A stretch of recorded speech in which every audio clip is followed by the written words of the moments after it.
is Comrade Red Falcon here then points out there is no private industry in DPRK. Who controls the state? Who controls... Oh, sorry. Look at the... And here again with this dishonest thing. Who controls the industry? The state or the workers? So this separate the state as this just abstract entity that somehow can exist outside of all classes, right? The state is just this, I don't know, thing standing above society, right? But is sort of alien to society.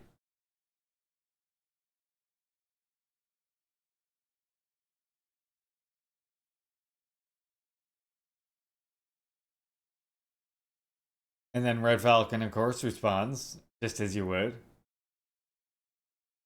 Yeah, and this is the thing that the anarchists, I mean, this is the thing that anarchists and ultra-leftists, like, that's the point they argue on, right? That if there is the existence of the state, therefore, there cannot be worker control of production. But as Comrade Red Falcon here, again, right? Who controls the state? The workers? Or wait, there isn't any other option. In North Korea, Kim Jong-un is the head in charge of everything. The workers have no say. And like, even if you think that the DPRK is whatever, if you're lost in the weeds in your anti-DPRK mainstream media nonsense, that's one thing. But how lost in the weeds do you have to be to think literally one person is in charge of everything? How do you think you're going to organize a state with one person being in charge of everything? And then, of course, Comrade Red Falcon did ask for my video, which I have right here. Which is on this topic specifically, if anybody more and more is people are interested participating in state. Hello, Just. Yeah, imagine how busy Kim Jong-un would have to be to fucking literally oversee every single thing. Like, it's just... And then he says about this, the distribution of power is probably among the most democratic horizontal of any state currently existing. True, which we have explained and highlighted in the past. Katie, what are you going through in there? The distribution of power is probably among the most democratic of any state currently existent, with the distribution of power being horizontalized every 30 or so years, sometimes less. And then again, yeah, it is horizontal. When Kim dies, his son takes over as the leader of pretty much all of the important committees, which workers voted for Kim Jong-un to be in charge, the party members. He's like as if he's on all committees, right? I'm guessing, Lennon, that you have a better position on those things than your HR department. And again, he says he tries to point out it's not a dynastic procedure. If it's not a monarchy, then why did the sons get the head of state role after their fathers died? They didn't. Hope that helps. And then he, of course, explains how the position of head of state was abolished during Kim Il-sung, etc. And this guy just keeps going, look, feels like you're missing the whole message. Look at this next one. Nice spin of the authoritarian state of North Korea. Just because it calls itself Democratic Peoples doesn't mean that it's democratic. Otherwise, by your logic, Nazi Germany was a socialist state, since they did call themselves National Socialists after all. Is this what he said? Is this what he said?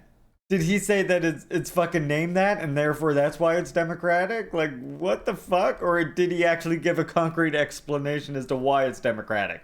And this is the dishonesty of the response. Oh, because it's in the name, therefore that's why you believe it. Motherfucker, he just gave you the reason why he believes it. It's democratic because it's one person, one vote state, regardless of level and position. Read, motherfucker, I'm begging you. I do read. This is why I know that North Korea being democratic is bullshit. There is no way 100% of the people vote. You were telling everyone who can vote votes? No, that just doesn't add up. Again, where did he fucking say this? Where in what I just read did Red Falcon say that 100% of people vote? Oh wait, he's parroting this from mainstream media. And neither DPRK nor the mainstream media even tries to field this lie about there being 100% fucking participation. Like, no. Yeah, mama, I've been in that experience too. Yeah, that Juche gang, that's what these anarchists clearly do think. Yes, that is what they think. And I did kind of retweet this clown too. I did kind of retweet this clown too because so we got into a little thing here over this one. I do read, right? So I responded to him here and I just said, parroting mainstream bourgeois lies only proves you read mainstream bourgeois lies. DPRK hasn't ever said 100% voter turnout. Even the mainstream media knows better than to try this one. This might be from everyone's favorite defector star, right? Yeonmi Park. And then the way he responds here. Imagine defending Kim Jong-un. Sad. And Comrade points, I don't see Kim Jong-un mentioned anywhere in this post. Because again, he's just saying things. But look, so I did this one. Imagine not defending Kim Jong-un. Okay? Imagine not defending him. Look at this guy. Look at this fucking guy.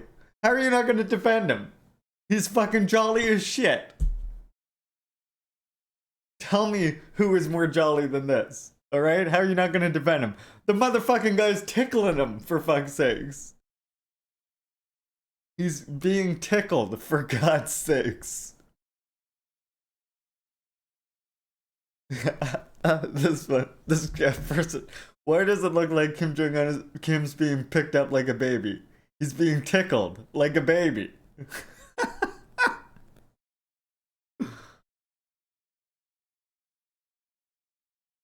And then I love this one too. Okay, like this is just lazy. Come on. You tried to do the thing that I did, but less funny because now it's going on for the third time. At some point, you're exhausting your options of using that joke, sir. Alright, Lennon. I love how this person tried to insult me with this one. You are a traitor to your country. Good, fuck my country. Like, what the fuck?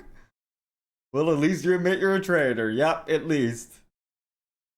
And then, of course, here's what you can expect from this person. What else would you have expected this person to reply with? You're a bootlegger. There are only two genders. And then the best part was this comrade who replied to this one. Two genders, traitor to the US and US bootlicker.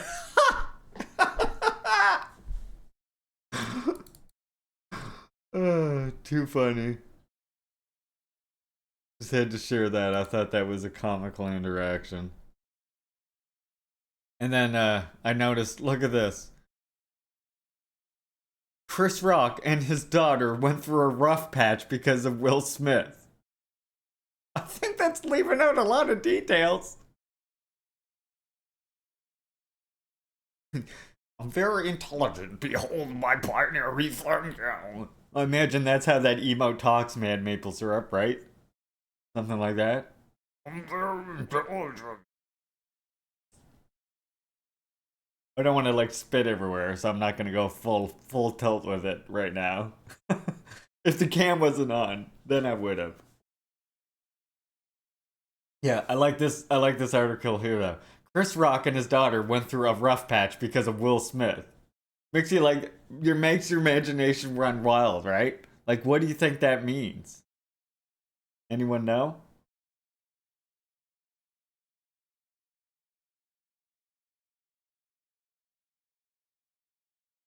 Because Juche gang, then they would have to think critically about things.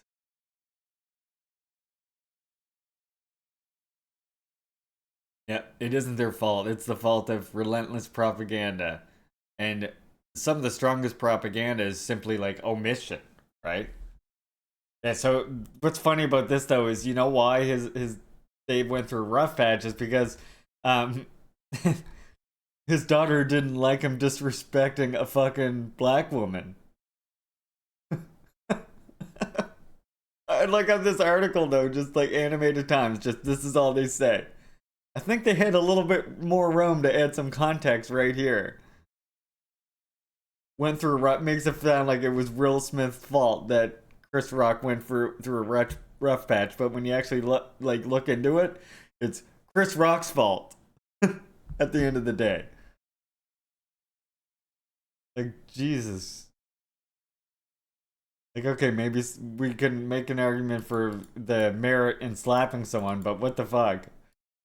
Chris Rock sort of went on the attack first, if we're being honest with each other.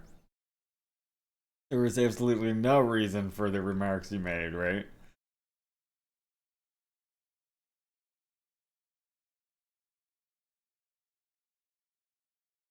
Yeah, it is, Sam. You're absolutely right.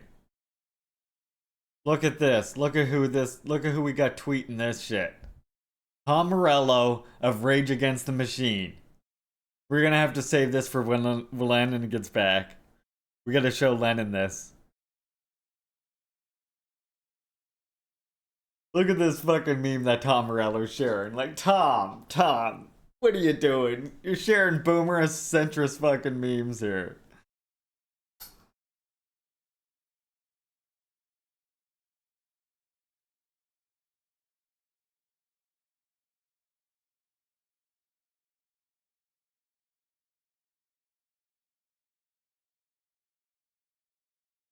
Like how it's phrased as USSR collapsed instead of USSR was dissolved. Yeah. Because it was. I mean, USSR was what you can phrase. Yeah, if you're gonna phrase it like that, that just makes sense. I also like overthrow or whatever.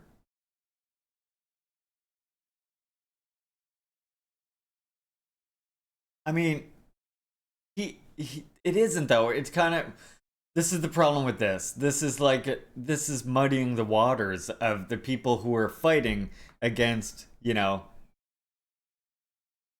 these people. It's a culture war. Like what the culture war refers to is of course like oppressed people fighting for their rights, right? Fighting for their very survival. And the people who want to destroy their rights. So I just find like this is a bit of a boomerish meme, especially if you're gonna call yourself a communist, right? Like I don't think this does point people in the right direction.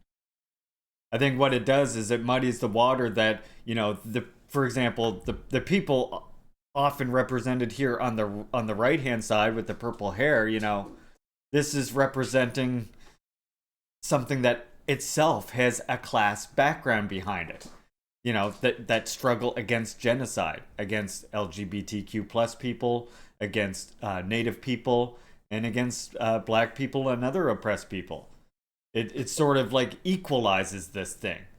It's the same as like why we criticize that old like communist settler propaganda we see back in the day that was like not black power, not white power, but workers' power. Like, nah, you gotta get a, you know, this is what we could term as class reductionist, is what some people refer to it as, right? And yeah. That's what I'm saying. This is like for someone who claims to be a communist and, you know, Tom Morello should be well studied by now. Why are you sharing this boomer ass meme like this? You know, there's other ways to say this without sharing this shit. And just the way they represent Democrats, even just it just doesn't sit right with me. Like they could even if a Democrat was represented in a different way, maybe. But it's like here's a mega communist or a mega hat guy here, and you got purple hair. We know what that's signaling. We all know. And many of those people are in the struggle for communism, so it's just like this, like, can you imagine, for example, what I'll say is like, can you imagine the Pat Sock, the Knots Bowl reaction to this? It's like, oh yeah, Tom Morello is one of us, for sure.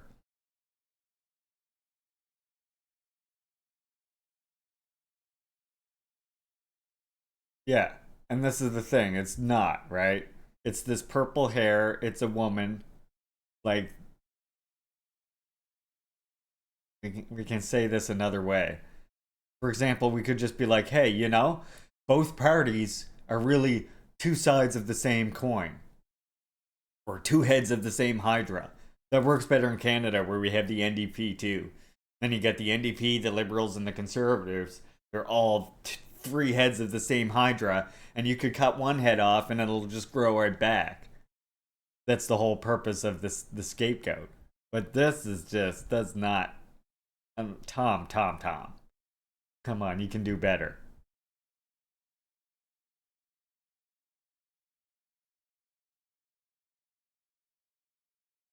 Exactly. That's just it, maple syrup, right? And I think like in especially in our conditions, that's especially important because I mean, this is where the attack is directed at, right? The attack from the status quo, from the state, from the reactionaries and the bourgeois is largely directed at those people who are fighting for their liberation from genocide. And like right now, you know, right now because of World War II, as we're learning, like using Jewish people as a scapegoat has of course fallen out of vogue after what happened with World War II.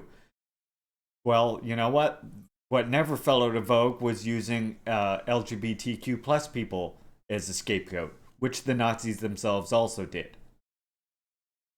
Again, this is like signaling either to feminists or people struggling for those rights, or I mean, just anyone in that sphere, we'll say, in that progressive sphere. How we were just discussing Tom being a lib yesterday. Oh yeah, and it is, to be clear. It didn't just go away. It's just that's why you see it more. I think that's why you see it being an extreme amount of transphobia being used right now by the status quo as a means to attack people. This cat. Hold on. Oh. Okay. Never mind. Never mind. She was doing something interesting.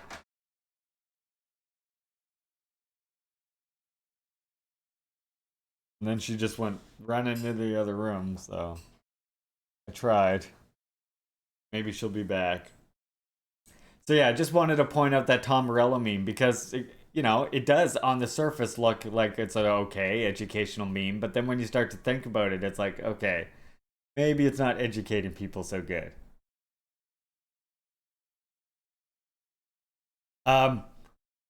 Possibly Mama Media. I do have I'll message you on Discord. Okay?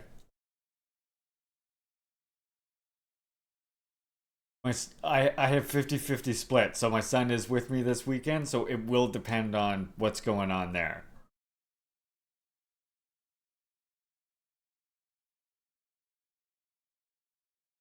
Wait, she's back.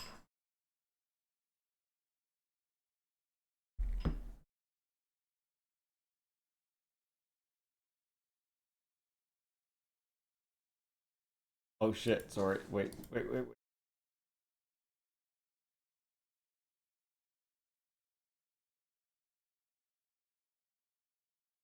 The link from dyed hair to the perception of an unhinged person whose politics should be ignored and ridiculed is completely astroturfed. Growing up in the late 90s and early 2000s, I was into the emoji alt scene. Same here, NTC.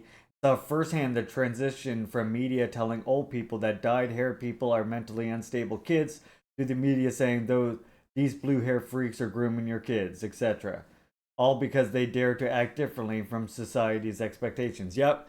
And as I mentioned many times, this is same group basically for me as well in that same scene, Comrade. Me and Lennon often actually talk about it. Isn't it interesting how many from that scene end up becoming communists? Are you getting it, kitty?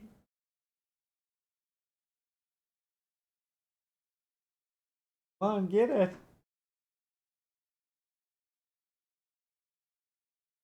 We're gonna do the news here in just 2 seconds.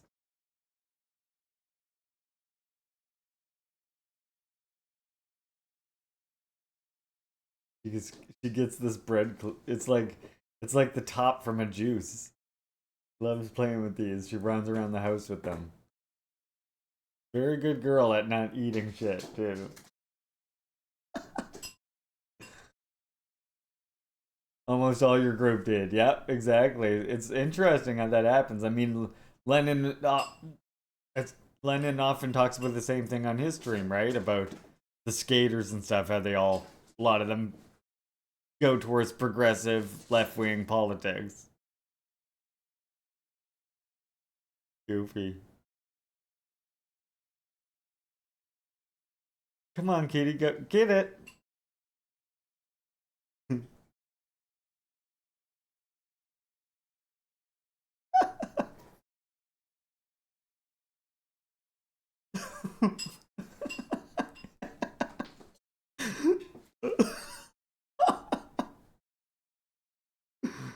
Hey, Wandering Wolf Games, welcome. Yep, I am Juche Gang 420. I often wonder how many in my community are. And it's just like, I'm getting the bed instead. Look. She's like Homer Simpson. Whoop, whoop, whoop, whoop.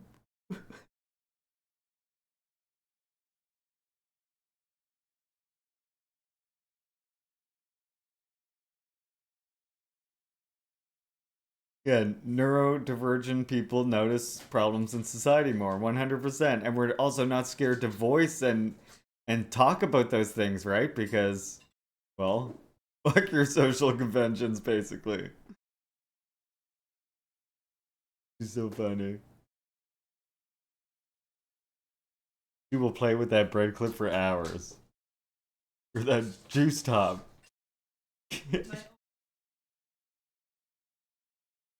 Is that fun?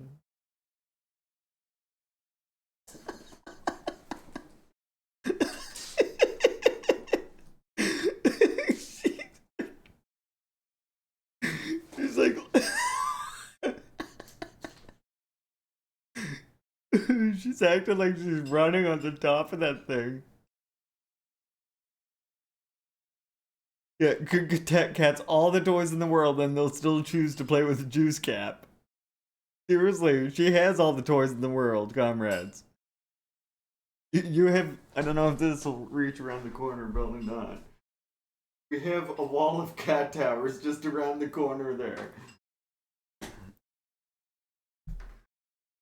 She literally has a wall of cat towers filled with toys. And she chooses the juice caps or the elastics to play with. Cats are great.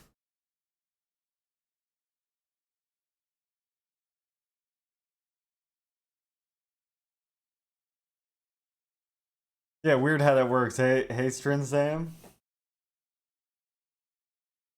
And it's almost like and it's almost like this is like what people like Jay Sakai and other anti-colonial thinkers have been trying to, you know, educate people on for a long time now. Get the fuck up there.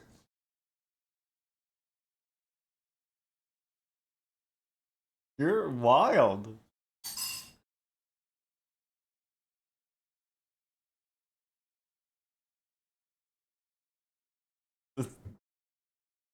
Yeah, she doesn't. She wants. I put her on camera because she won't stop whipping around the bed. She's a wild kitty. As long as she's not chewing on the cords, we're happy.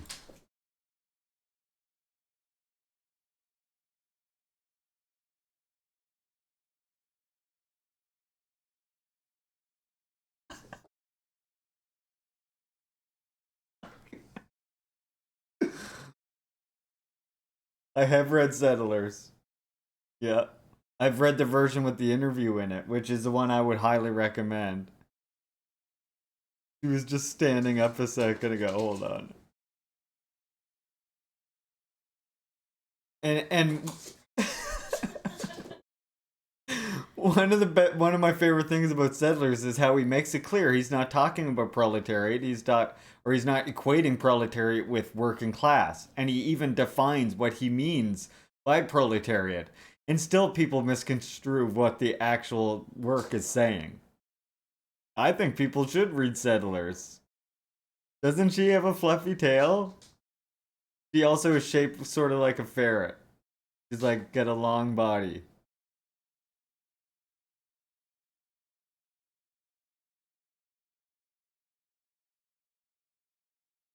Yeah, she's fluffy, so she looks bigger than she is.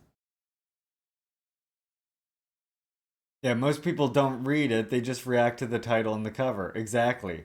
Or they hear like random stuff. Oh, Lennon Smash! You're back, I see. The bakery down the street makes Fruity Pebbles cheesecake donuts. Yeah, I saw your Fruity Pebbles cheesecake donuts. You got 4 of them. I'm sure that's an appropriate number to eat. After the jalapeno, the burning jalapeno that you ate last night. You know, you could just email me one, Lennon. That would be appreciated. Lennon, I got some bad news for you here.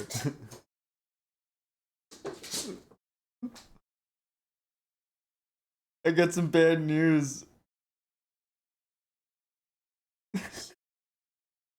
He likes it in the bed.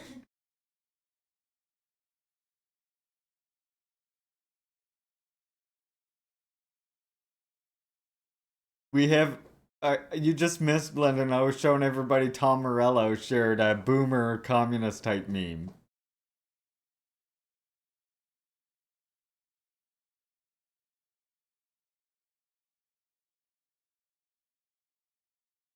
The nail that sticks out may get hammered, but it's the one that dares to be longer that pierces through the wood of mediocrity. 100%. Yeah, Tom the Lib. Yes, that Lib, Tom. Tom Morello, the Lib. The one who Boots Riley called out. I found hilarious the way Boots called him out. He's like these fake communists. These pro CIA communists or something like that, Boots called them. It was this, Lennon. Look. Right here. Your typical boomer, like, this'll get all the mega communists all excited. Camarello, look, this... They got you fighting a culture war to stop you from fighting a class war, and look what they have represented here for the Democrat. Like, Tom, calm the fuck down. You're sharing like boomer centrist memes here. Like, you should know better. Like the people, this is like, again, to reiterate, this like equates the people who were fighting against like oppression, like, you know, LGBTQ hate and genocide against native people, etc. Equates that struggle with mega communists as just being this culture war. I mean, whenever someone says culture war to you, you should run in the opposite direction. Update the comments shortly.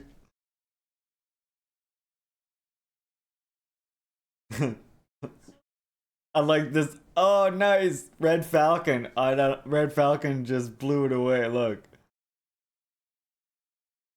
White supremacy is white culture. We'll give you that one, Tom. Yeah, yeah. Right? This one was good. They got you posting boomer memes to distract you from the fact that this is an illegitimate nation occupying at least 574 nations.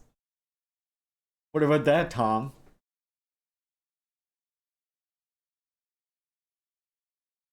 You commented? Did you comment right on Tom's, Lennon? Link me to it if it doesn't come right up. Yeah, see, look, it suppresses it. Oh no, here we go. Here it is.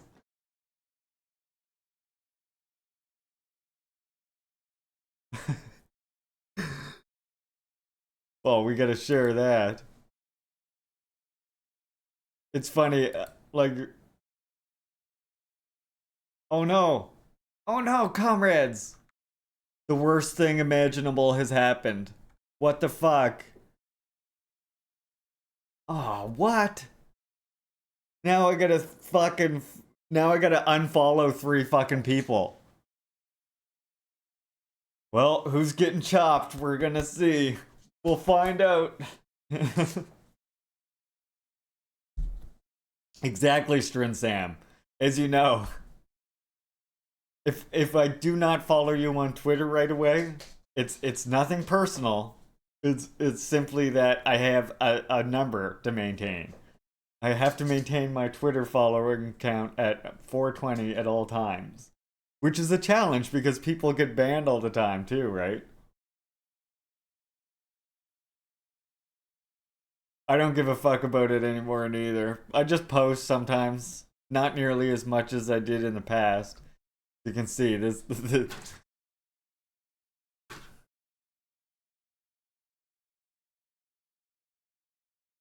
Yeah, go through their bios and look for Ukrainian flags. That's a perfect way to do it. Or people with American flags, Sam. That's the other way I do it. If they have an American flag somewhere on their profile, that's one that'll get me to do it. Yeah, I've rarely ever, like, I mean, you know, I rarely ever show it on here. It's just, I had some funny interactions the other day, and then that Tom meme was just, you know. The Tom meme was just too much not to share that. You got ham 6 everywhere, yeah. I got, I got my logo, which has been around for a while. And then there's usually ducks or some kind of animal here.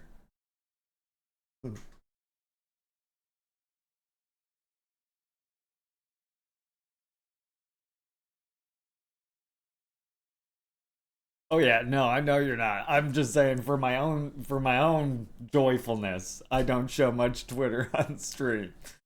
Cause fuck all that noise. When I see something interesting enough, then it makes the stream. By the way, before we go to the news, I do want to point out that did you comrades know that today was Kwame Nkrumah's birthday?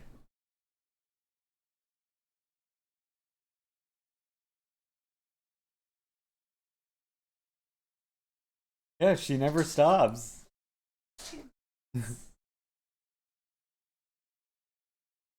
Oh no, Juche Gang 420 without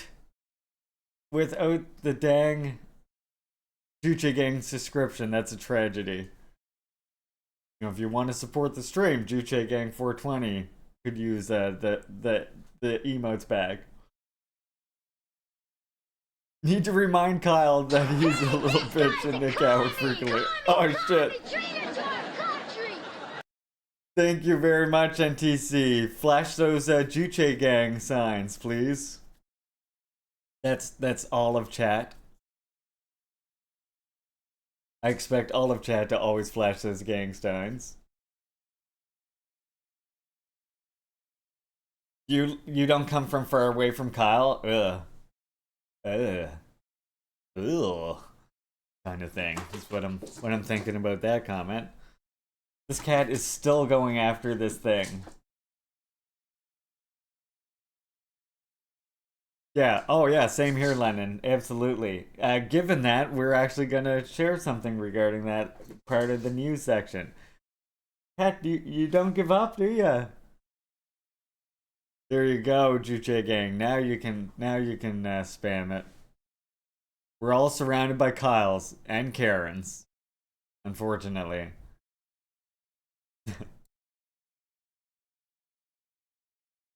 Now, as I just said, Middle Tennessee, is that what TN stands for? Tennessee? It's like Kyle Nation. So do I, but yeah, it's unfortunate they're named Kyle. But yeah. And yeah. they are as well. Kitty. You're oh, and now she's under the stool. You get it? Yeah. Okay. So, as I said, it's Kwame Nkrumah's birthday. So in light of that, I'm going to read you all my favorite quote from him again. And by the way, comrades, please be aware of this command in chat. Oh, sorry, it's this command in chat. You'll find it very useful. There you go. Look at how useful that is. Oh, hello, Mewmies. Look, this is the cat you comrades haven't seen yet. It's Mewmies. Mewmies.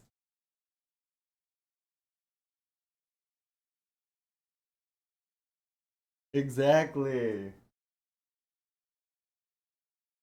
Oh, up there. Mews. Where are you going? That's not a place for the kitties. Yeah, no.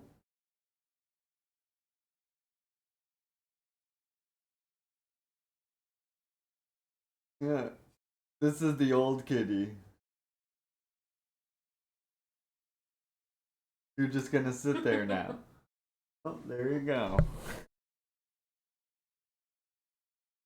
You love tabbies? Yeah, she's great. She's hilarious. Yeah, she's the old tabby. She's like 17 or 18. Been watching Ludio misbehave at night. Yep, cats be doing that. Lennon, I think Soda must have been telling you something because Soda at night not that long ago has figured out that if she comes and chews on the cords, then I have to go in the other room and pay attention to her.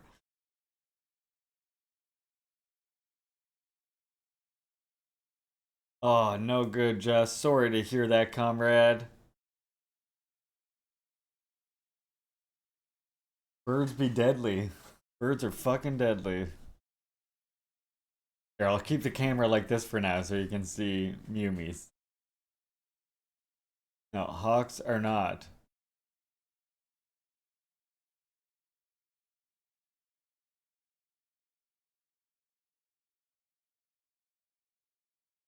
You can't hear her because it's not picking up her meows. Yeah, she squawks a lot. Alright, so I want, because this is, see, I told you we should fight birds, Lennon said. Yeah, I agree, just not my birds. That's what I'm saying.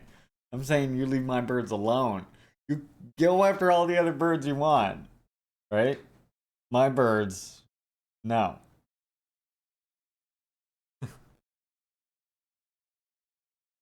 Lennon will kick I mean, I'll help you kick an eagle's ass. That's what you want. That's what you want to do. Birds don't have kulaks, it's true. And birds can fight. Hawk could fuck you up.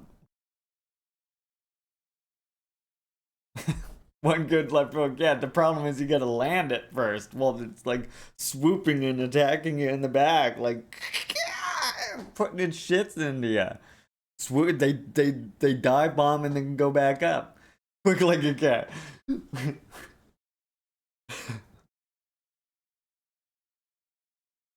Yeah. You won't want to miss Lenin's stream because I'm going to be making an appearance and we're going to settle this bird fight once and for all. We're going to pit Lenin up against a hawk on stream tonight. You won't want to miss it. I saw a guy grab a chicken hawk once and it fucked his shit clean up. Oh yeah, there he got razor sharp appendages.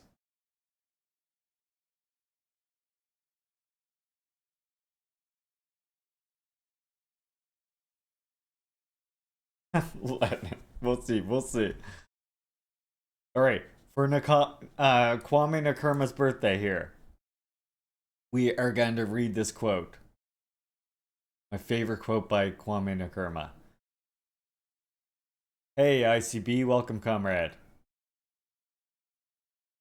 To be sure, there is a connection between communalism and socialism. Socialism stands to communalism as capitalism stands to slavery. In socialism, the principles underlying communalism are given expression in modern circumstances.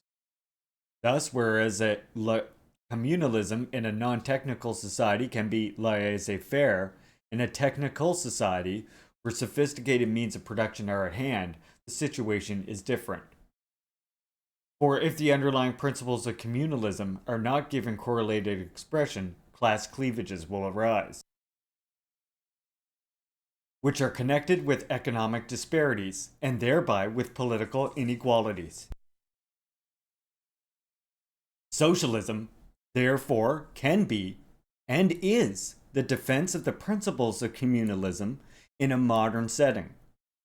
It is a form of social organization that, guided by the principles underlying communalism, adopts procedures and measures made necessary by demographic and technological developments. Only under socialism can we reliably accumulate the capital we need for our development and also ensure that the gains of investment are applied for the general welfare. Kwame Nkrumah. Happy birthday, Kwame. And by the way, did you know that there's another really good speech that Kwame Nkrumah gave to the UN in the 1950s? And to paraphrase it, I think you might find that it's very familiar to many of you comrades. Kwame Nkrumah's speech to the UN one time was, Ghana is not poor, Ghana is rich. It's rich in natural resources. Only the people of Ghana are poor. Who does that sound like? Gotta get this camera just right, or there. Who the hell does that sound like? Ghana isn't poor, Ghana is rich in resources.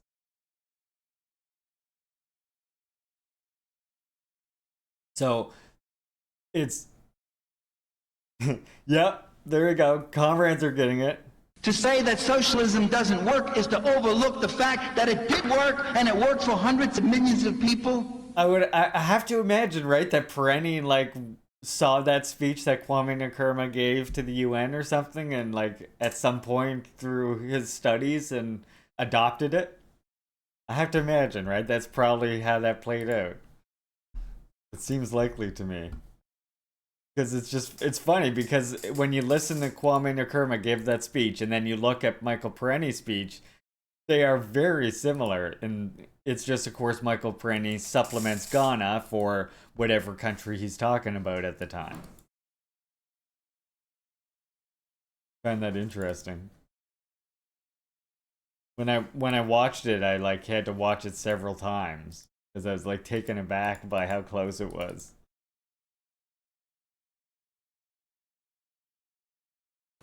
The revolution that feeds the children gets my support. Right. We'll do the news now right quick.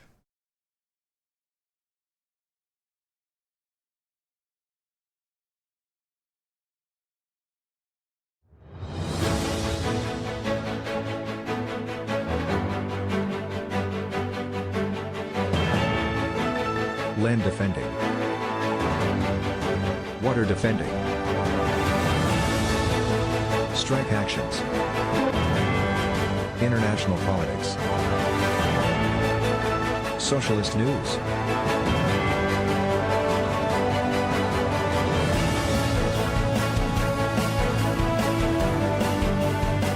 Bringing you the stories that matter most to revolutionaries.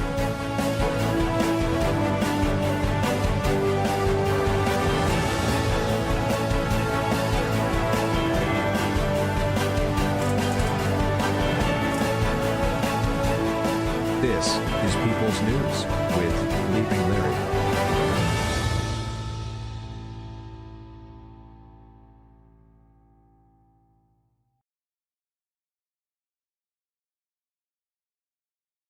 Okay, I got a couple news articles. One.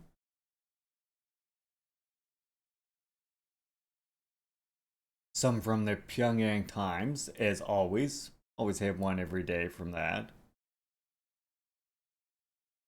Yep, I agree.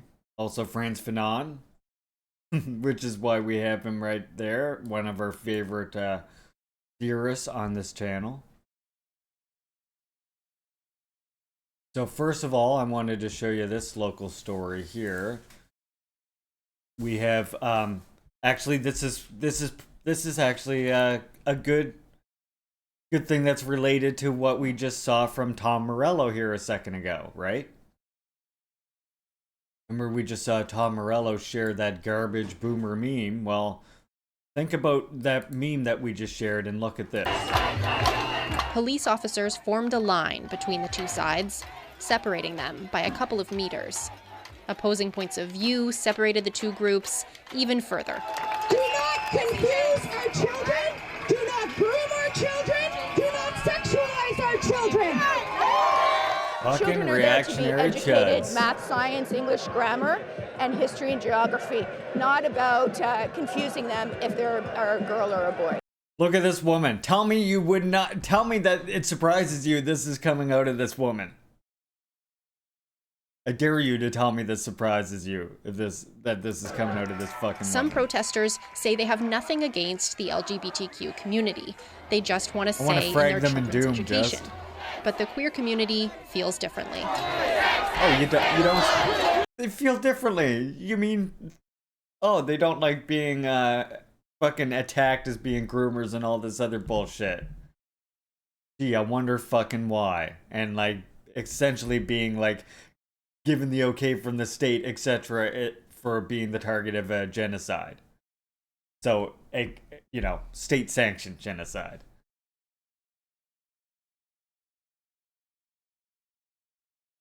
Yeah, they are.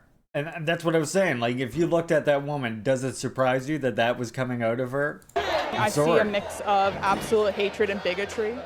I also see a collection of people who are just scared and want the best for their kids and are afraid. But this isn't the route to go. This is the route that's going to end up harming your kids and going to harm your relationship with them and potentially make their life incredibly harder.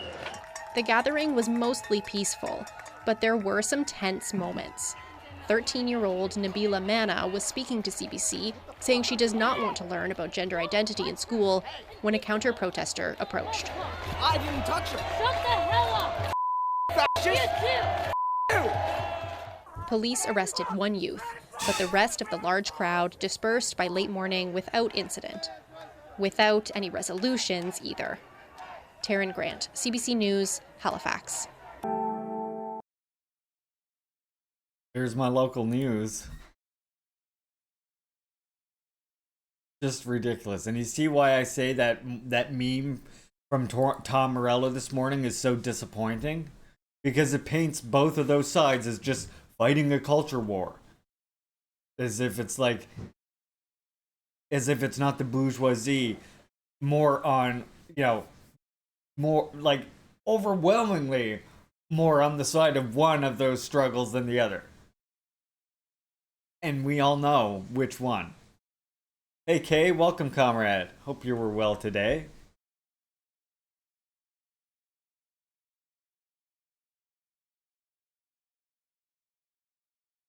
Okay. Let me just adjust this window here. Make it easier for me to see. Comrades, if we get a mod in chat right now, can we get a shout out for Kay as well, please? Welcome in, Kay. Hope you were well today.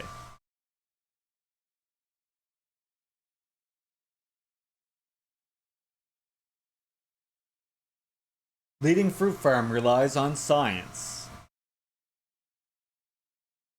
Yes, go follow Kay. Another fantastic educational streamer. Also is there to read works to you, so you don't have to read works yourself, or if you're unable to. That's why myself and Kay love to read the works to you. Definitely check out Kay's stream. She's reading a great book right now. I managed to finally catch some of his stream.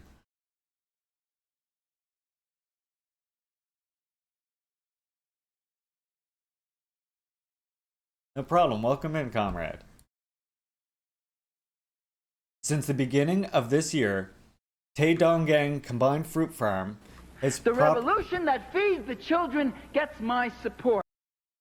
Has properly introduced scientific farming methods, enjoying great popularity, and promoted technical innovation to ensure a rich fruit harvest. Our farm, cultivating fruit trees in a scientific way, is a key to raise fruit harvest and concentrated main efforts on nutrition management and exterminating the blight, said Chief Manager Kwok Chol Song.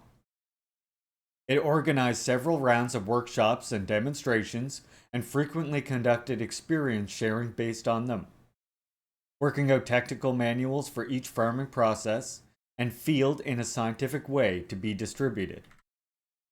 It further improved the nutrition of fruit trees by realizing the mass production of carbonated manure, which had been conducted on a small scale. According to excerpts, a kind of organic fertilizer, it has a high absorptivity rate, boosts root growth and photosynthetic capacity of trees, and therefore helps increase the weight of each fruit. Original carbonated manure produced ground found in several fields turned out less manure for lots of efforts. The farm newly built on a ground for producing the manure around the feces settling trough of the Taedonggang pig farm, and established a system of producing enough amounts of homemade manure to spread on all fields, realizing the mass production of carbonated manure. It spread organic fertilizer and chemical fertilizers on analysis of the soil of each field, and applied amino acid microelement fertilizer and foliar nutrition, thereby raising the rooting rate and fruit bearing rate of fruit trees by over 90%. It is now breeding tasty, high yield varieties. Its recent product, Krolrung, is much favored by children and elders for its rich, sweet, and less sour taste. It also set up regular insect monitoring and forecast system, and chose suitable agrochemicals and fixed the time for spraying them, according to a report of the system, to remarkably reduce blight damage as compared to previously. Collaboration with a scientific research institution, it introduced highly efficient nutritive solution and growth stimulants conducive to increasing output, and applied liquid manure by dint of a dripping irrigation system. The farm is now expecting a good harvest. Pyongyang Times. It's amazing how rapidly like their agricultural. Yeah, this is a new one about apples though. The last one we read was just about the apple picking beginning. I really like apples, Sam. Are you judging my love of apples? Everybody needs to go and eat an apple right now.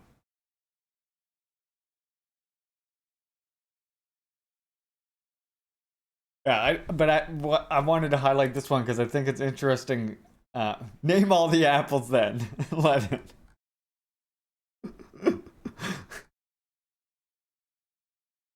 I can't believe Sam out here not liking apples. I don't know. It sounds like we got an apple trader in our midst. I have homemade apple juice, March says. And another comrade has applesauce. All delicious products made by apples. Love apples. Who love apples? My favorite type? I really like Gravenstein or Granny Smith. Honestly, I like a little bit of a sour apple, you know?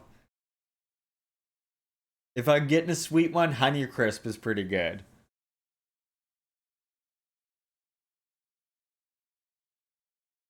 What is? Yeah, Gala is a good apple as well. I do like a Gala too. Honeycrisp, Gala, Gravenstein. That's got a more of a sour taste to it. And then you get your, of course, Granny Smith. That's even more sour. I love the Granny Smiths. One that I used to like that you don't see very much anymore is the russet apple. I don't know how many people remember russet apples. They like had this sort of almost fuzzy feel to the outside, but not really. And they were like almost like brownish rust looking on the outside. Delicious russet apples. Used to fucking love picking those.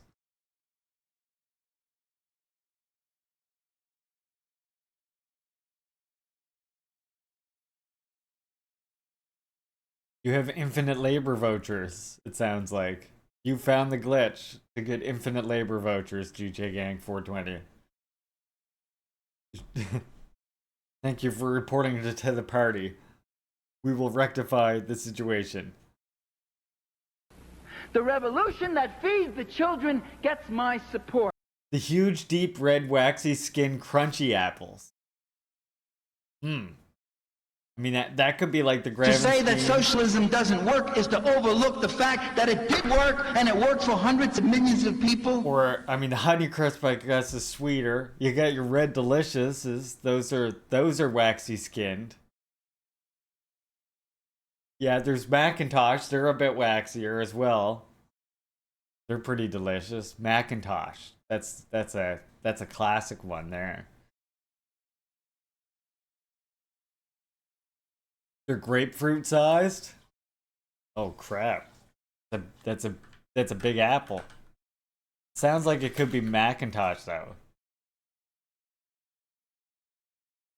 Yeah, I mean, but Red Delicious has that shape to it that's sort of like that, right? What? Doesn't it? Yeah, because of Red Delicious.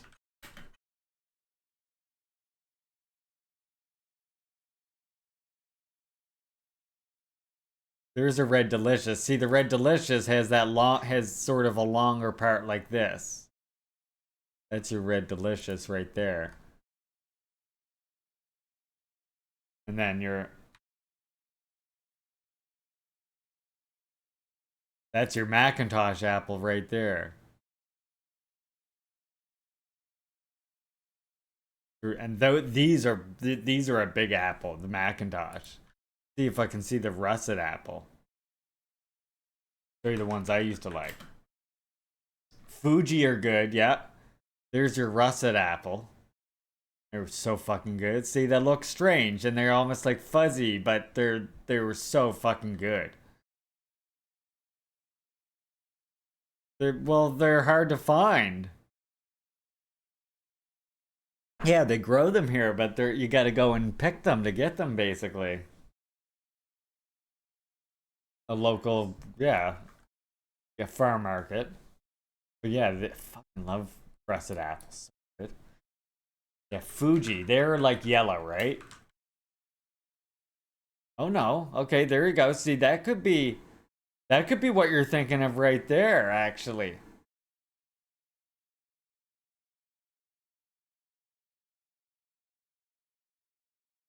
That looks like it could be them, because they get just straight apple like this. Or straight red like this. Indulge your ignorance. I'm just liking looking at apples, alright? I told you, we like apples here.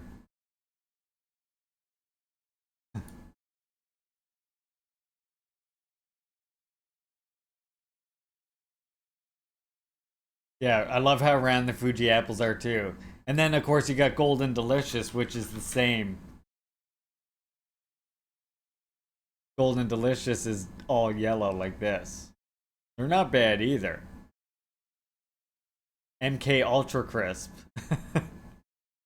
Ultra Instinct Apple. Elistar, there's a whole bunch. Gala, Jonah Gold.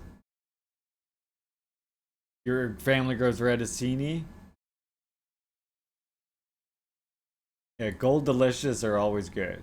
Now myself, if I'm being real with everybody though, I always preferred like a good pear, you know? A good juicy fucking pear. If I like had to pick between the apple and the pear, a lot of times I'd be taking the pear. Not gonna lie, I do like my pears. Okay. Plums and peaches too, yes, yes. A juicy pair of a juicy pair of Lenny and Larry. Right? That's what everybody really wants. Sorry for making everyone hungry. We're done with the fruit now. Okay, we're done. That's enough of the fruit.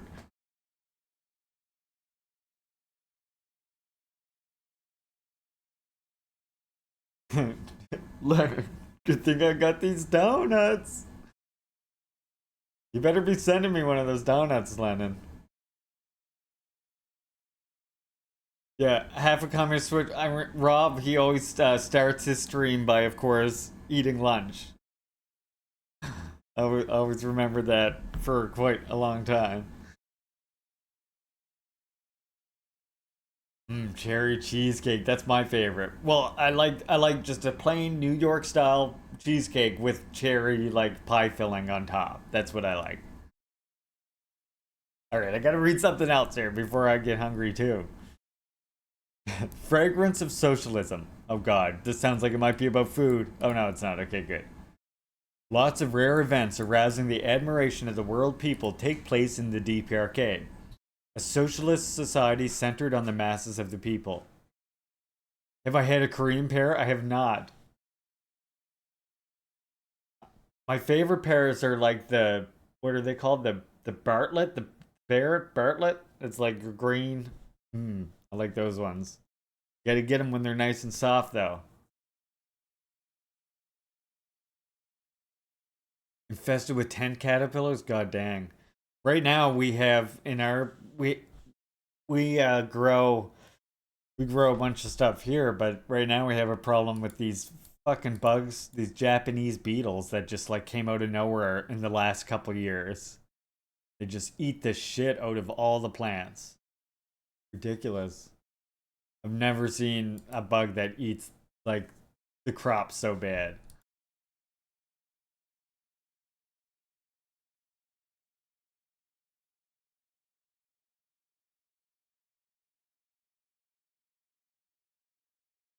Yeah, they're the worst. You got them there too, Just? I don't know. My ducks eat them, but you know, we don't let them free reign because they would probably fly right in the pool. First thing they would do, I imagine. Yeah. We'll have to get leashes for them or something. Walk them around eating the beetles. Ordinary workers, farmers, lecturers, and scientists are provided with excellent houses gratis in rural villages, turning into socialist fairylands as well as in the capital city of Pyongyang. It is a society where the common occurrences for people who care for others before themselves, adopt orphans, and support old people with no one to look after them, and become the spouses of honored disabled soldiers who were wounded during the execution of their military duties, and where there are many girl mothers and boy fathers that can be found nowhere else in the world. All these beautiful things that happen in the DPRK, where all the people live in good harmony, forming a large harmonious family with virtues and affection, are affectionately called the fragrance of socialism by the people. Amazing what free housing makes you feel like, huh? Russian foreign minister refers to a growing trend towards rejecting the dollar. Russian foreign minister Sergei Lavrov, I had so much trouble with that first one, said at a recent meeting in Bangladesh that there is a growing trend towards excluding the dollar based. He clarified that 70% of trade between Russia and China is conducted by means of the ruble and yuan, and the proportion of national currencies is increasing in Russia's trade with India, Iran, and United Arab Emirates. Saying that Saudi Arabia has already been receiving yuan from China for the cost of crude oil, he stressed that it is a heavy blow to the dollar, and such a process will continue.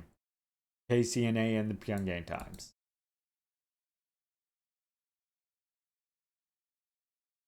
And here we got one from CGTN. Poland says it will no longer arm Ukraine. Poland said Wednesday it will no longer arm Ukraine and instead focus on its own defense, as the two allies clashed at a key moment in Kiev's fight back against Russia. In a mounting row over grain exports from Ukraine, Poland summoned the Ukrainian ambassador to protest remarks made by President Volodymyr Zelensky at the UN. The Ukrainian leader said some countries were only pretending to support his nation as it wages counteroffensive to retake land taken by Russia.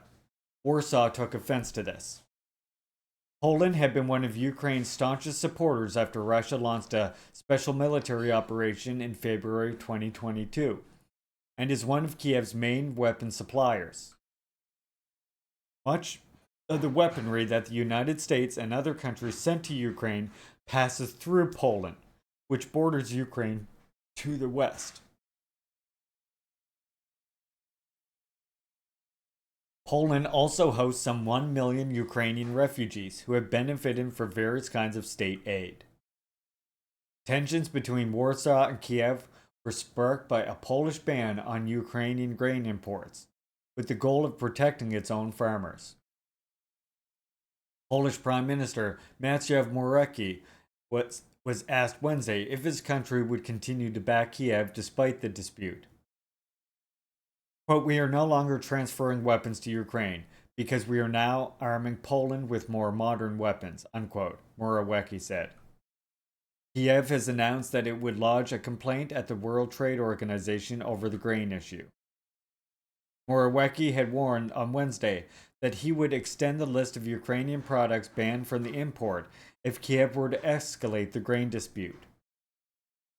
Foreign Ministry statement said that putting pressure on Poland in multilateral forums or sending complaints to international courts are not appropriate measures to resolve differences between our countries. Kiev responded by calling on Putin to leave emotion aside after it had summoned its ambassador, urging Warsaw to adopt a constructive approach in the dispute.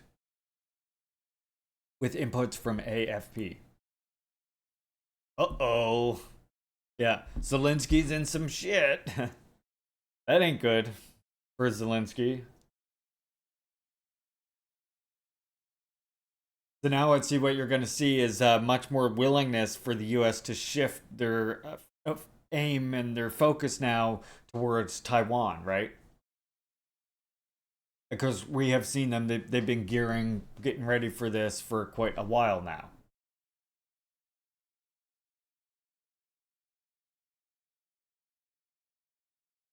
This is what the whole, is it remind comrades, oh boy, it's my favorite program, Larry's Leninist Learning Loft. Well, hello, welcome, common opponent, welcome in, comrade. You see that Sarah Ashton Krillo said they were going to hunt down journalists?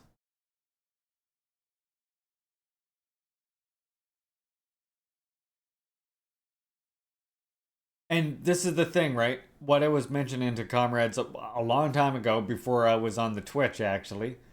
Or on the Twitches, I was reminding comrades that the whole anti-war or rally against the war machine movement really had nothing to do with wanting to end wars. It was wanting to divert war funds to being focused instead entirely on Taiwan, right? They felt that the Ukraine was a lost cause and they wanted to encourage a shift towards Taiwan. The way they did that was by focusing on this ending the war movement, because what would be more popular than saying rage against the war machine type of thing, right? Of course that was immensely popular.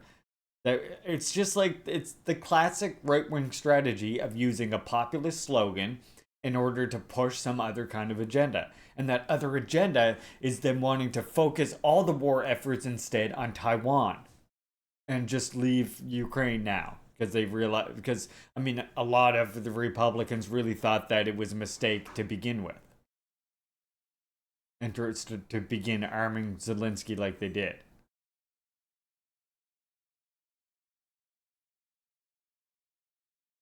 I mean, we always knew when, I think most communists should have known that it probably was not going to end well for Zelensky.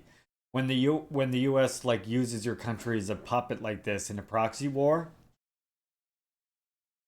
it doesn't tend to end well for the people who are the victims of that proxy war. I mean, Chile, 9/11, you know, the tragedy of 9/11, 1973, Allende.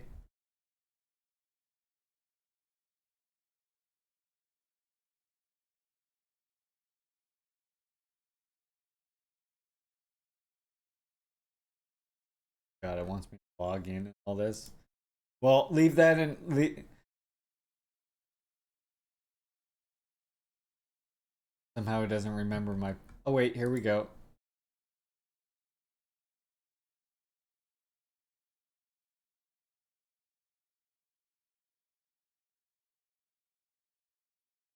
Wait,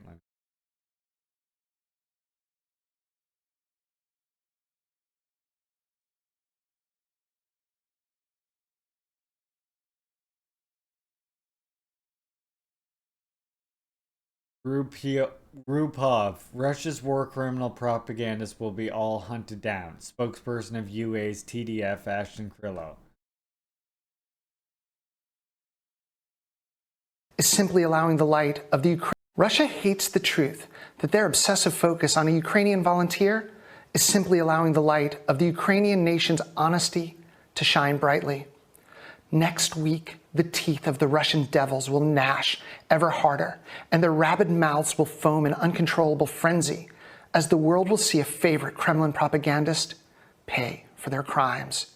And this puppet of Putin is only the first. Russia's war criminal propagandists will all be hunted down, and justice will be served as we in Ukraine are led on this mission by faith in God, liberty, and complete liberation. Christ.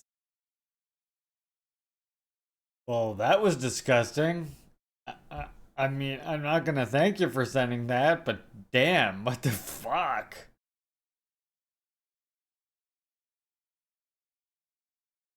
Yeah, literally portraying Russians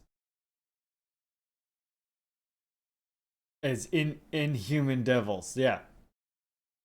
Like, what the fuck? And by the way, like, leading up to this conflict, like, let's not forget that what was going on in Ukraine was things like the Russian language being banned in schools and things like this, which is against UN laws. Not that that fucking means anything to any country, but still. I mean, they at least try to use the UN, especially progressive countries, as a way to show the hypocrisy of the US, essentially. But, I mean, before this conflict broke out, Ukraine was shelling its own people. It was making the Russian language illegal in majority Russian-speaking areas. Like, yeah, Ukraine was fucked. All right, I got one last article in the news here for you all. This is Cuban President Diaz-Canel on challenges facing developing countries.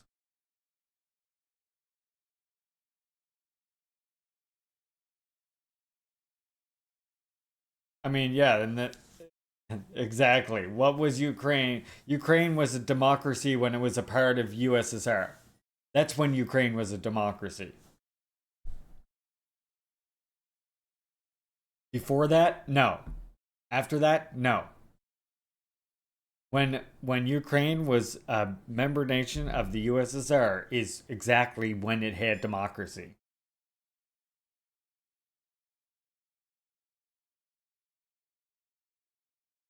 I'm tired of I'm This the differentiation between, remember, a bourgeois democracy and a proletarian democracy means that if you're proletarian, from your perspective, that is democracy, period. And what we have now is not democracy, period. Just voting does not equal democracy.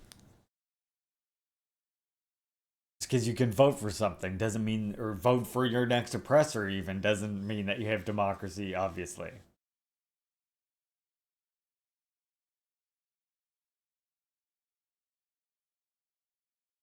The other kitty. Yeah, the other kitty's here now. He wants to say hi to everybody. I can't say no. Say hi, Ty. Everybody say hi to Ty. Where you going? On the table, right? Wouldn't do that. Hi.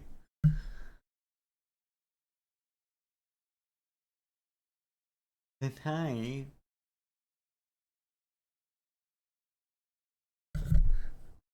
You're silly. You're a silly boy. He's your mascot, everyone. I think we're gonna have to add the kitty. We're gonna have to add Ty's face or something because he comes up. I do have it as like a bit tier emote, but oh, he's our chairman, comrades. Show them your pretty eyeballs. Right.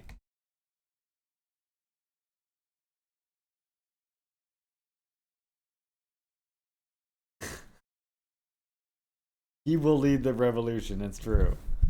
I mean, comrades, all you have, if you subscribe for 1 year, and then you get to see him wearing a Stalin hat. Right?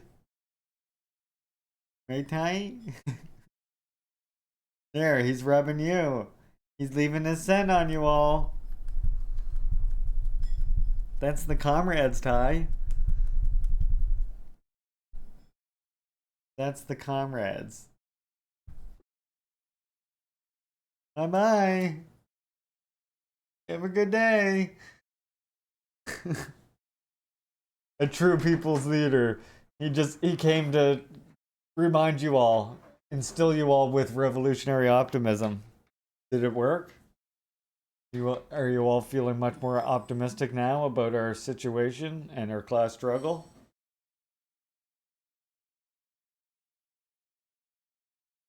Ty has literally never said anything reactionary. No, he literally has not.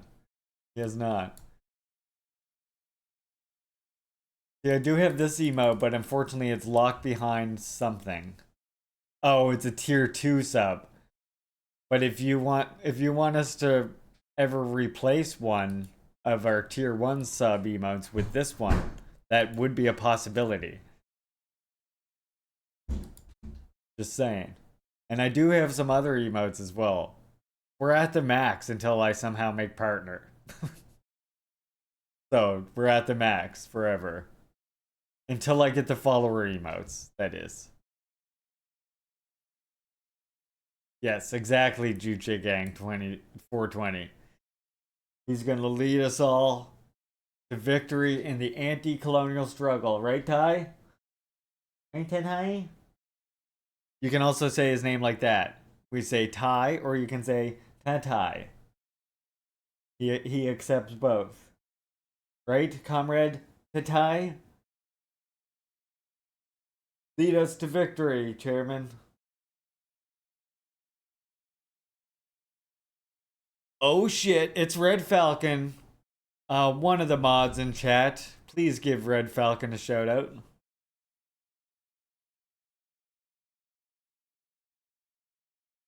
You think drinking? Well, drinking I can't get rid of. Or I mean, those are both animated though. I need the non ones. I need the non-animated. Communism is based. I would have to come up with some different animated emotes for that.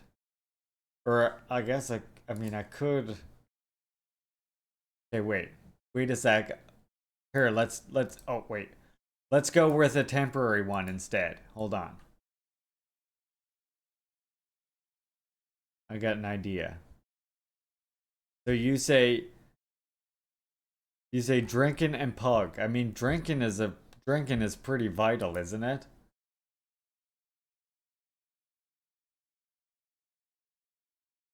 I feel like drinking is vital. Okay, let's see here. Viewer rewards. Yes, go follow Red Falcon, everyone. A fantastic game streamer. See, look, here's what we got.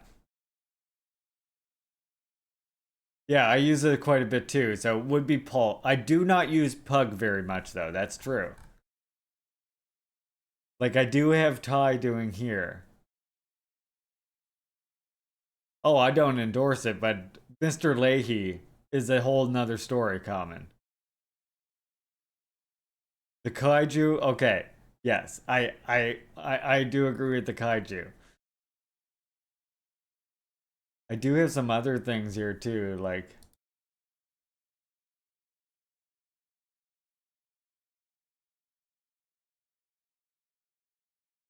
we got wait, where?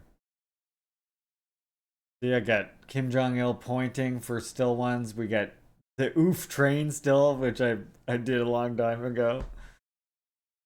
Doomer, we got Soda, we got the good doctor face that looks like the Simpsons, the Quack. We got the Duck, Ned from Seinfeld, Falcon. We also, of course, have this. But yeah, that's that I decided to keep. But that I could, yeah. These are the animated ones I got. So, do you want me? Should we go like this and maybe put dance there?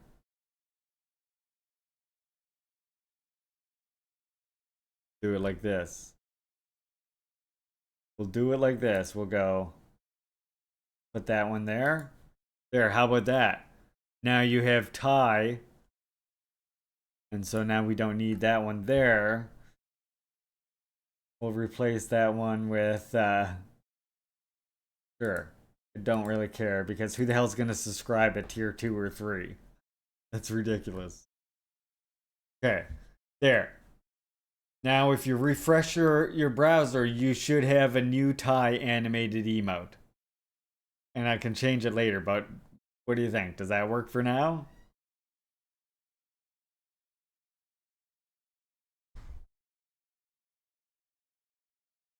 Might have to refresh your browser, but you should have a new animated emote now.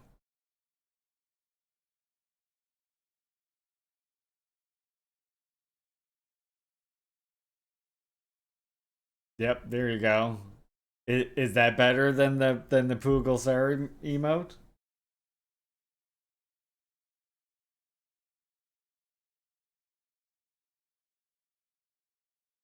Sweet Lennon, sweet.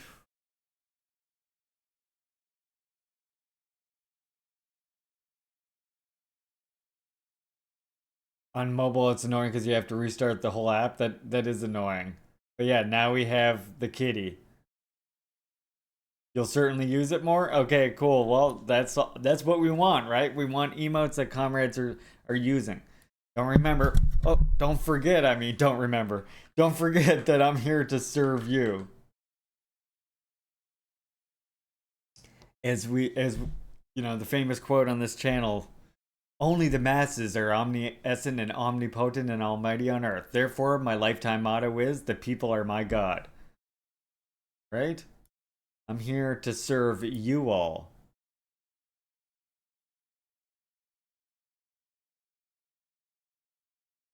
Hey, Rylan, welcome, comrade.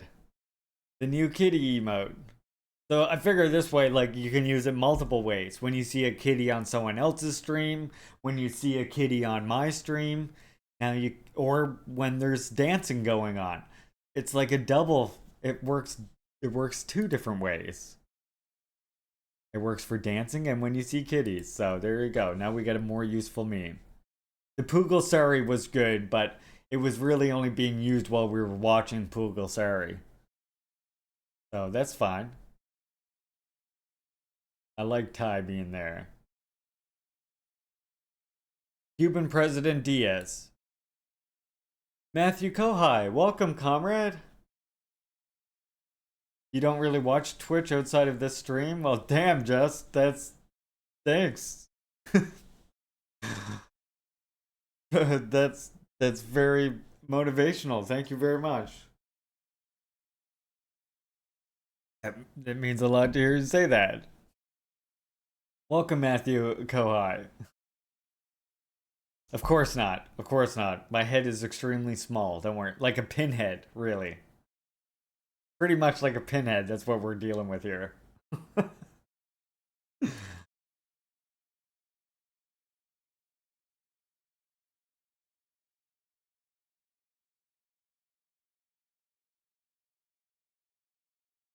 We were watching Young Sheldon last night, and they were talking about communism, and was funny how they freaked out.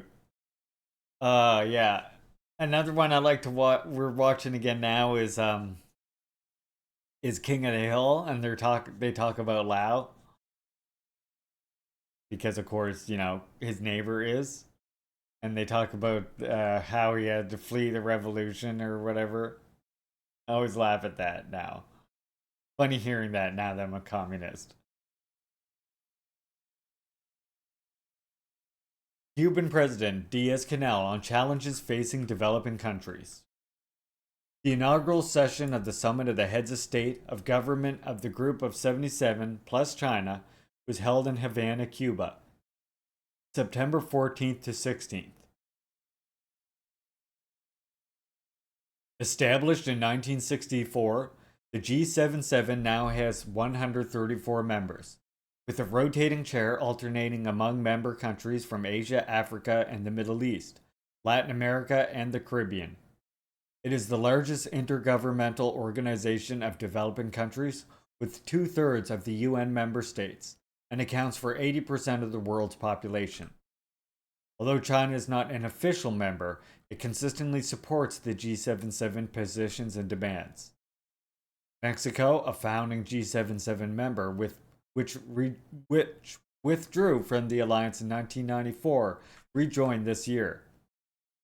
This year's summit specifically addressed current development changes, the role of science, technology, and innovation, tackling core development issues. The summit was held in Cuba this year, and President of the Republic of Cuba, Miguel Diaz-Canel Bermudez, addressed the opening session, which was attended by the UN Secretary Antonio Guterres. Diaz-Canel opened his remarks by addressing the 6-decade U.S. imperialist blockade of Cuba and all the problems that go with that siege, which has recently been intensified. The immense challenges generated by the prevailing unjust international order, noting that we are not alone. He called for dismantling now the international barriers that have obstructed access by the developing countries. This summit occurs at a time when humanity has reached unimaginable scientific potential. This has an extraordinary capacity to generate wealth and well-being that, under conditions of greater equality and equity and justice, could ensure decent, comfortable, and sustainable living standards for almost all inhabitants of the planet.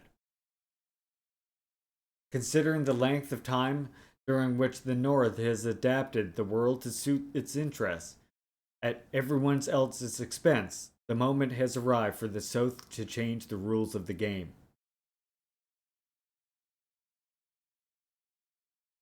It's the hour of the furnaces, in which all there is to see is light, Jose Marti would say.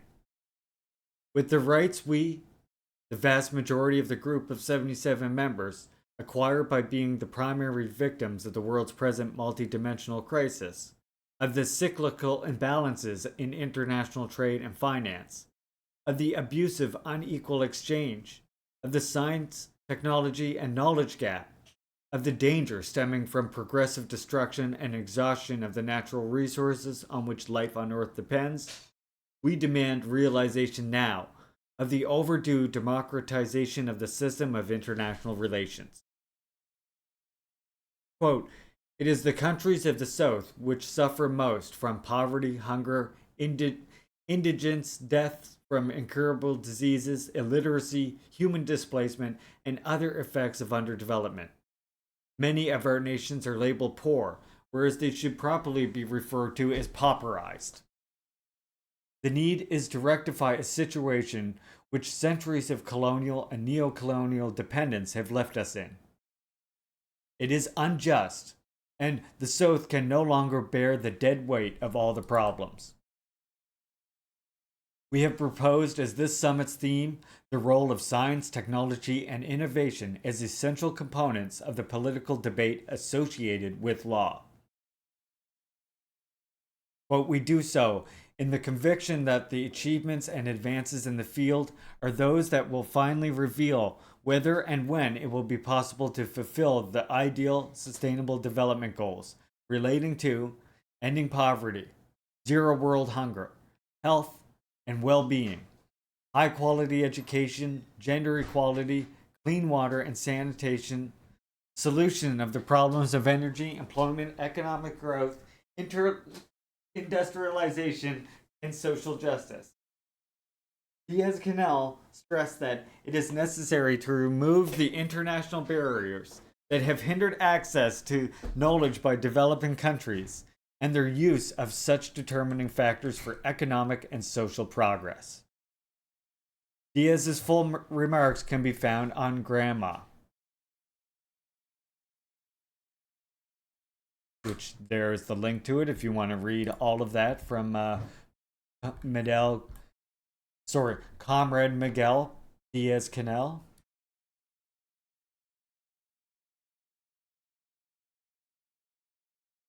All right. Before we get to the next thing, I got a couple songs I want to hear here.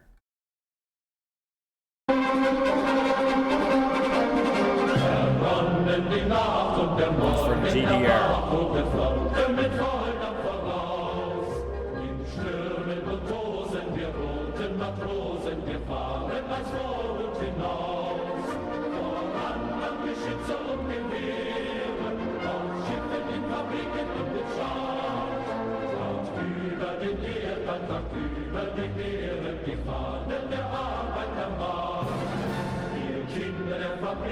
Wir Kinder des Meeres geherzt, unser Wille zum Sieg.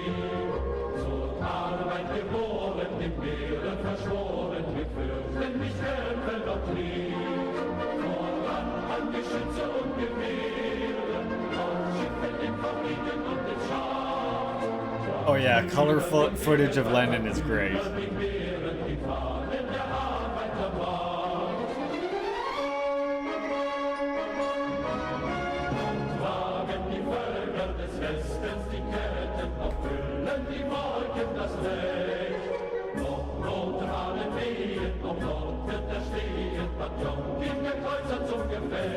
I love colorful footage of Stalin too. I would have been friends with Stalin.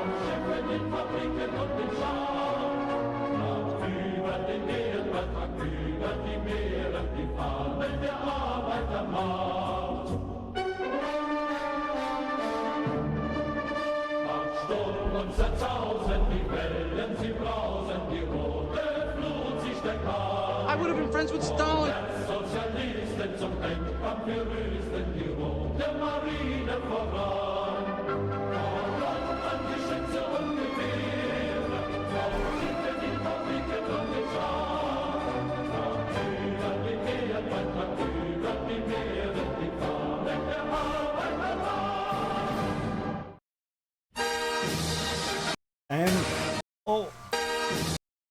And we have one more here called March of the Red Cavalry. Sure you can imagine what that one's about. Probably cavalry marching that are from the Red Army.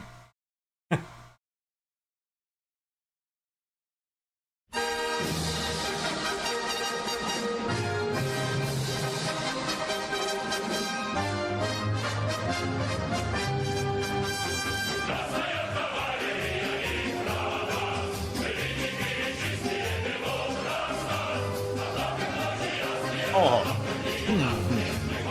that's a good one. See, I do have a Kim emote. I have Kim Jong-il, but he's locked behind a tier again. I would have to get rid of one of the still emotes for us to put him down to tier 1. I also have Kim Jong-il pointing as well. Going like this.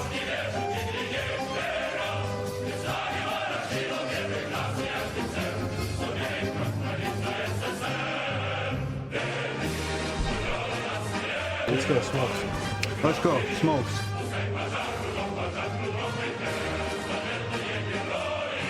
There's your Smokes. Here we go. That. Pass that back when you're done. It's all for one motherfucker and one motherfucker for all motherfuckers everywhere, you know what I'm saying? Oh, you're done? Oh, okay. Thank you.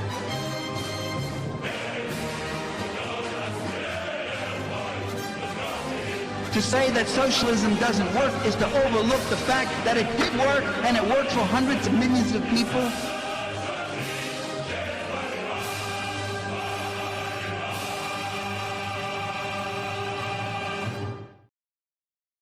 I felt like it should have had like a big whoa at the end, but it didn't, right?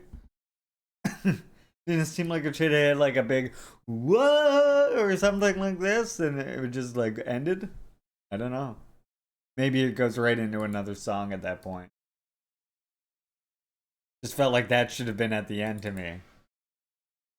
Could be mistaken, mind you.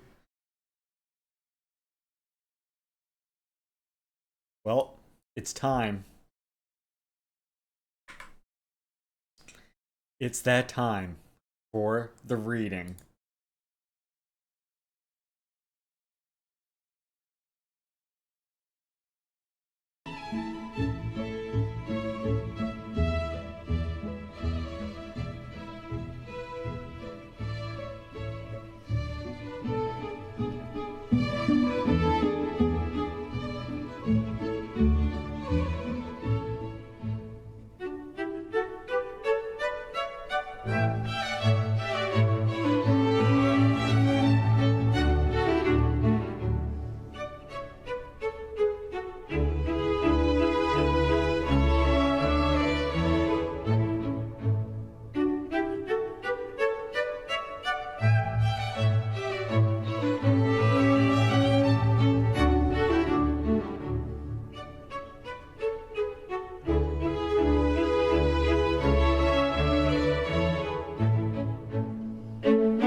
Welcome to Leaping Larry's Revolutionary Reading Theatre.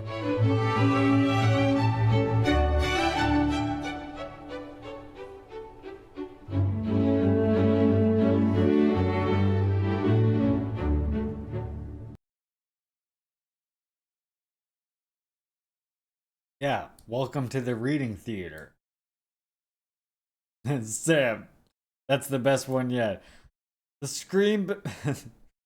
The scream before the hearth, the fire at the hearth, what the... Jesus Christ.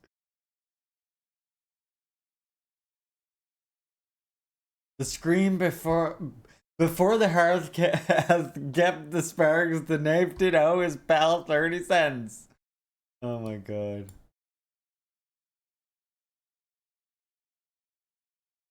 There's a Shakespeare translator site, and I put in, "Hey Larry, I'm looking forward to the reading," and that's what it spit back out.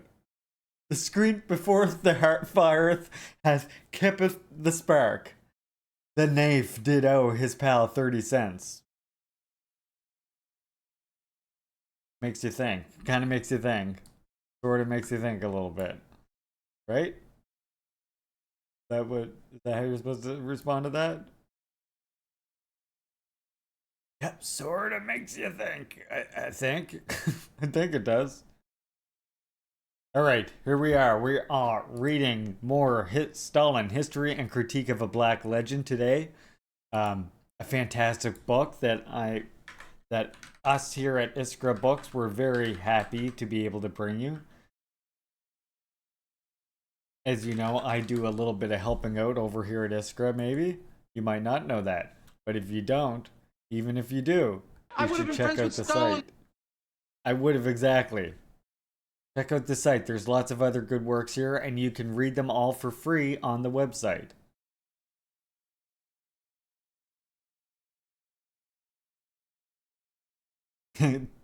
Tell Nave it's time to pay up. That's funny.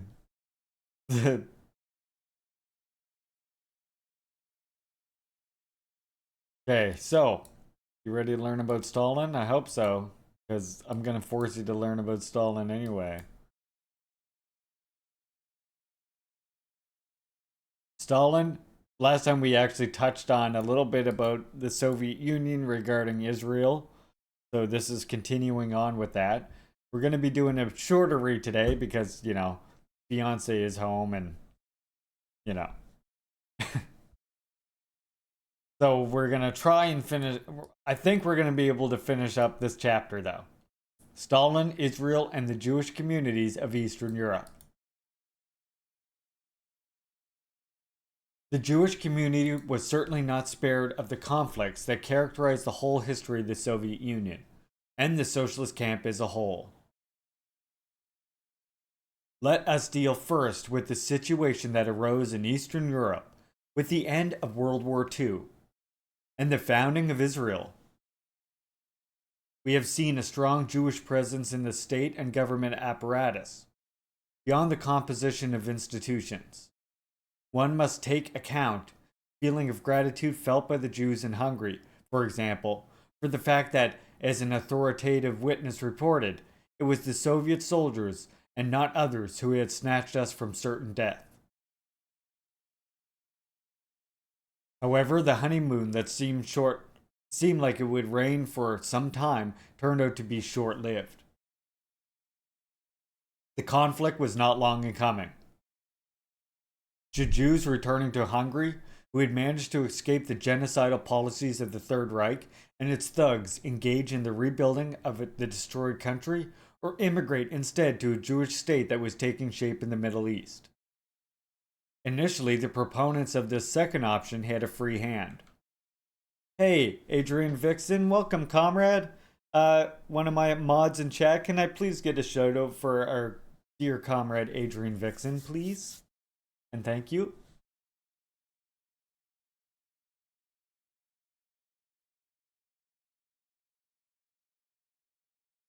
Quote, and this is from, by the way, this Nizam that we have read before in this same work. Quote, leaders of the Zionist faith directed the Hungarian sector of the American Jewish Joint Committee, which in the post-war period lavished substantial funds for the reconstruction of Jewish communities. This was the most important channel of economic assistance for survivors. Go follow Adrian Vixen, everyone. You cannot miss the vibes in there. Absolutely not. No worries, Adrian. We here are laid back, you know. There's no on time. You come in and we're happy to see you. We have a new emote, as Chad is showing you now. We have the mascot is now one of the emotes that you have, so a new kitty emote for everybody. It's a kitty.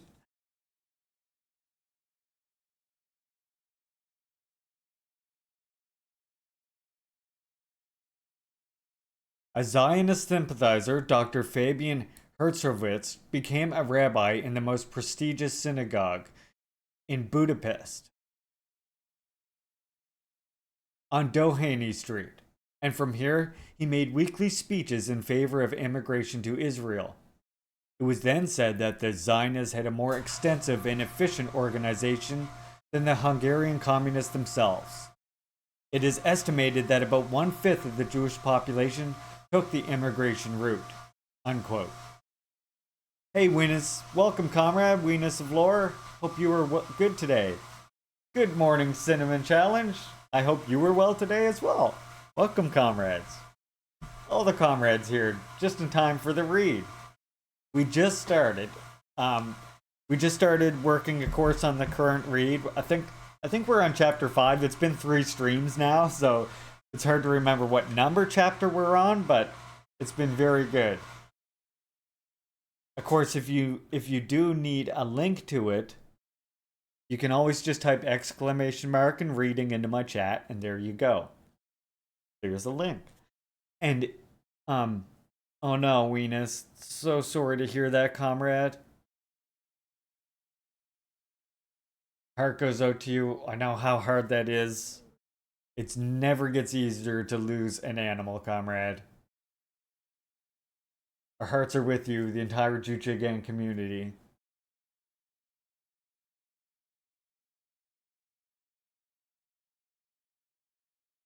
Definitely never gets easier to lose a pet, comrades. Yeah, it does. It does suck. So sorry to hear that. We all feel your pain, comrade.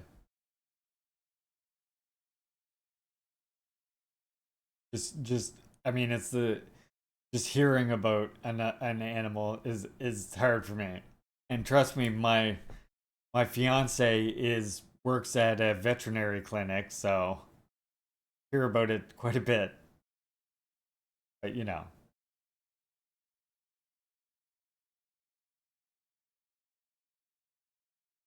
We love you, Weenus of Lore.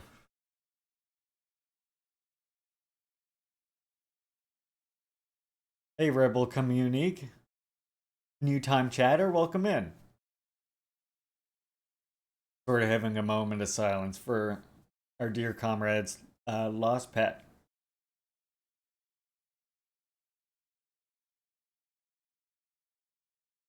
And we will continue with our read here.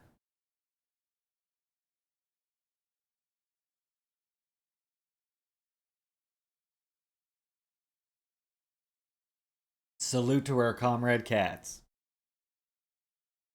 Right, Ty?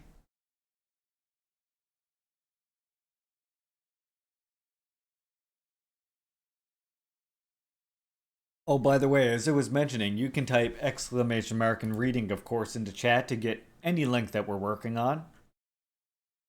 You can also type, when you're all done with that, or when you don't want to read this, or if you feel like you get enough information from here, of course, you can also type theory list. And this is a list that we've been working on as a community together, where you can come here and check out a variety of different works to learn about communism, and we're always going to be adding to this as well. So we have a bunch of works, and not just from the classics, of course. We also have Ho Chi Minh, we have Frantz Fanon, we have Harry Haywood, Kwame Nkrumah, which is where that quote's from, by the way. That's a really good read. We have our Juche works down here. We have some Black Panther Party members. And Michael Prenny, we have this one good article from him. Left Anti-Communism, the Unkindest Cult. And this one is the one we read right before what we're doing now. Red Skin, White Masks. Really good read.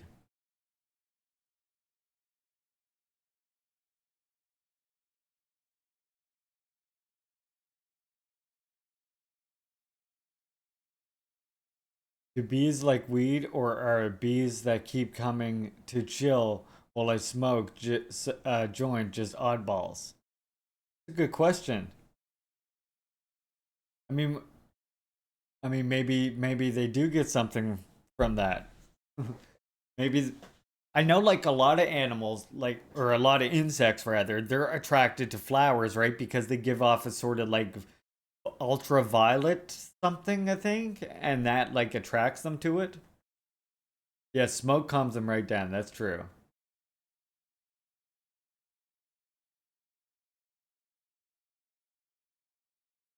Smoking weed and reading Stalin is most wondrous. And by the way, we did, right now at Iskra Books, we are working on the next Stalin compilation work. I don't know if you noticed when it's going through, but see, we released this one a while ago. The Collected Works of J.V. Stalin, Volume 1. This has anarchism or socialism actually in it. Again, you can always get a free PDF of anything we publish right here. And anything that we have to buy is for the cost that it costs us to create it and distribute it. There's no there's nothing being made on any of these. But see, this has anarchism or socialism in it right here. And we're soon going to be releasing volume 2 in the works. All right, I'll continue on with the read now for you all. The massive immigration, a real brain drain, especially in qualitative terms, which deprived the country of cadre so desperately. Ah, hi. Okay, there. Look.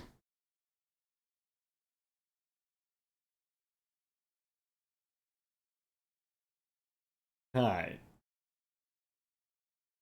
Hold on now. Wait.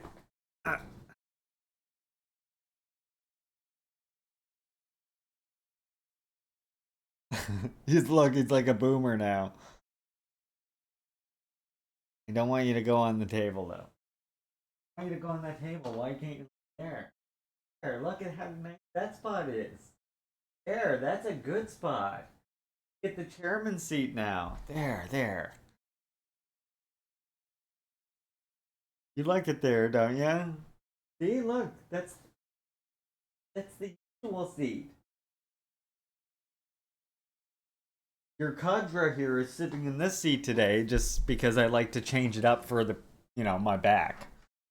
I'm getting old now. I know, I look all young and spry and everything. I wanted to be friends with Stalin 100%. I know I look all young and spry and everything, but I'm actually 37. I'll be 38 in March, so. I look like Fidel Castro? I'll take that as a compliment.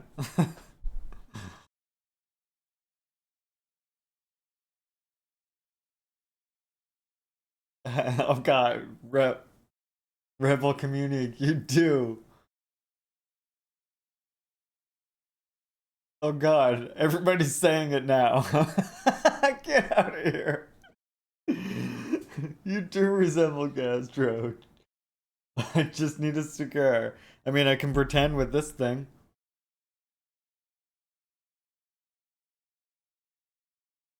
Does that look familiar? Does that look familiar to anyone?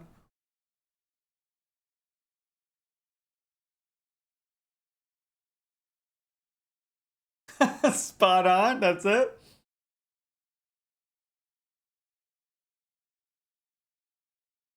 There you go, I'm the meme. It's the same picture. Holding the two. It's the same picture.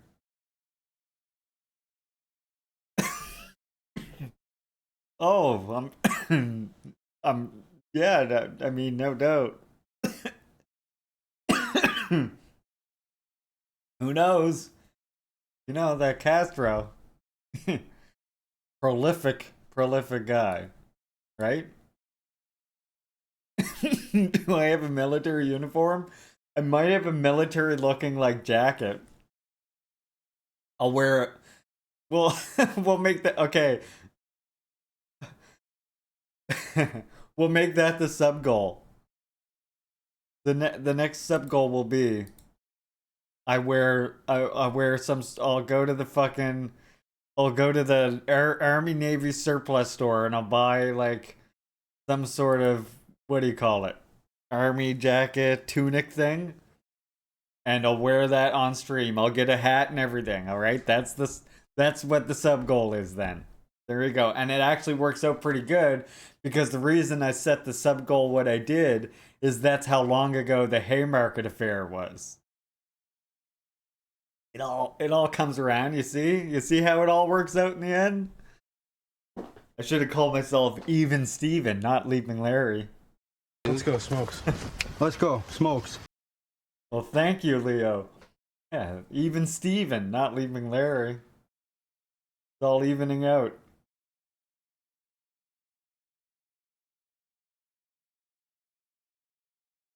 Alright, I'm done messing around with y'all. Done teasing ya. We'll continue reading now. I'm sorry for distracting y'all. It's the ADHD. I can't help it.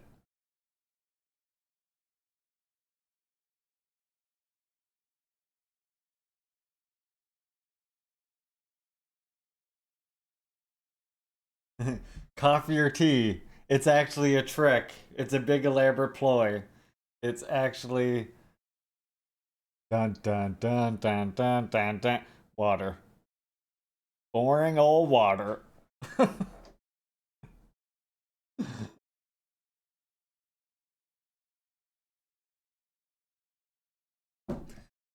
The only kind of tea I drink anymore is like herbal tea or like fruity tea. Tea without tea leaves in it. Because my fiance, she quit caffeine, and I was like, well, I don't really want to just be buying no caffeine. I mean, I do once in a while, like myself, I didn't necessarily quit caffeine. I still have it once in a while with like if I have a can of Coke or something like this. But my fiance, she quit caffeine because she was thinking it might be contributing to her panic attacks. So I wasn't gonna buy coffee just for myself. I was like, for cream, sugar, coffee beans, I was like, fuck all that. That's a big expense just for me, right? So I just quit coffee. And I mean, the benefit is I don't get like the caffeine headaches anymore because I was up to, especially when I was doing spray foam insulation, I was up to like 4 cups of coffee a fucking day. Like I'd like make a coffee and then go right back and drink the coffee, go out and get another coffee. Like I was getting bad.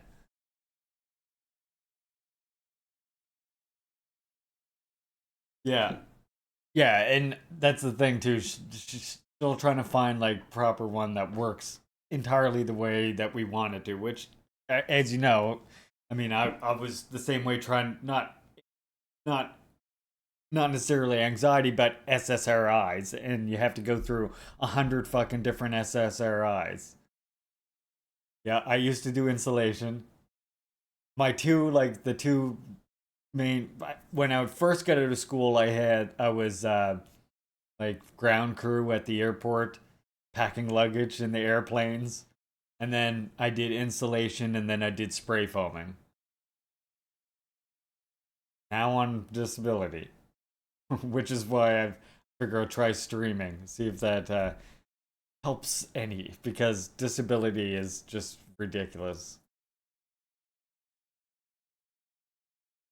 Yeah, you know what's good for anxiety, depression, and other similar conditions? The destruction of capitalism. I totally agree. Yeah, for me, it's just like after I didn't have coffee for a while, I just stopped getting the caffeine headaches, and now it's like I can have a can of Coke or whatever, and that's fine. See, for me, I totally relate Cinnamon Challenge, and yeah, I mean anyone who, of course, uses caffeine, it's not to judge them. It's just a matter of like, I was like, well, I'm not spending all this money on coffee if I don't have to. That was exactly what it is.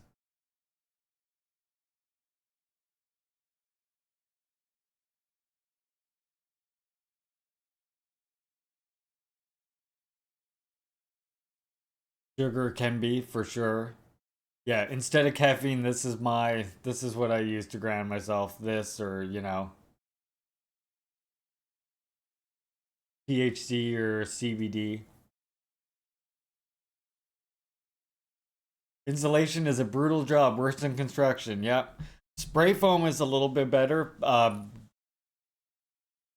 Doing the fucking fiberglass and the vapor barrier, that's no fun.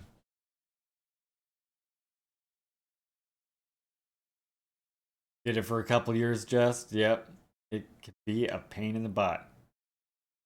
But I mean, what really got me, go follow Lennon Smash, by the way.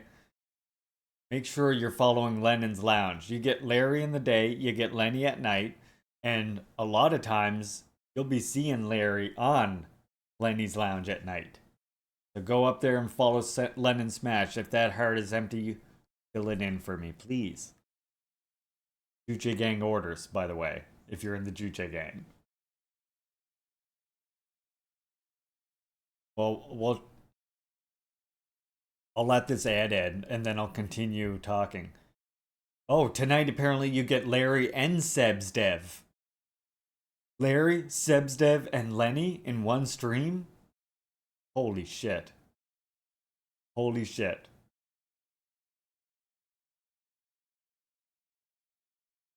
Larry, of course, running on my own time will likely be a few minutes late, but rest assured I will be there. Mama and media lashing out.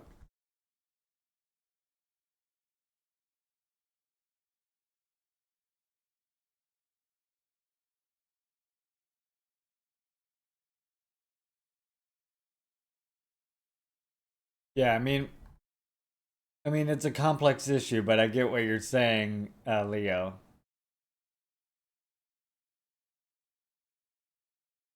But yeah, it is a complex issue, that's for sure.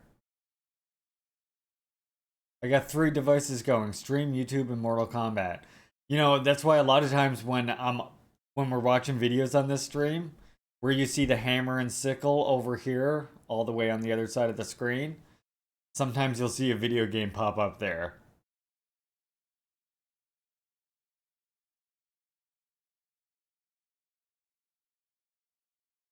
Grilling steak and salmon with the fam before stream. Nice. Yeah, but I think the whole I mean, there's something to be said about it being possibly related to autism, but they don't actually know that for sure.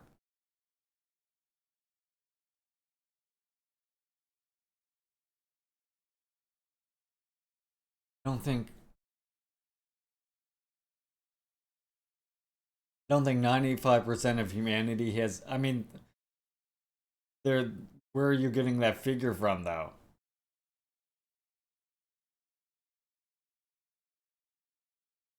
There are genuine chemical imbalances, though, that require medication. Absolutely.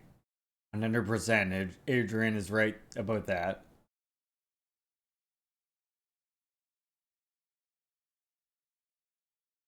I mean, this part kind of bothers me. I don't think 95% of humanity has ADHD and anxiety issues and depression. I think that it's used widely to drift off the attention from what's really pushing people off the edge. I mean, this is not a good take.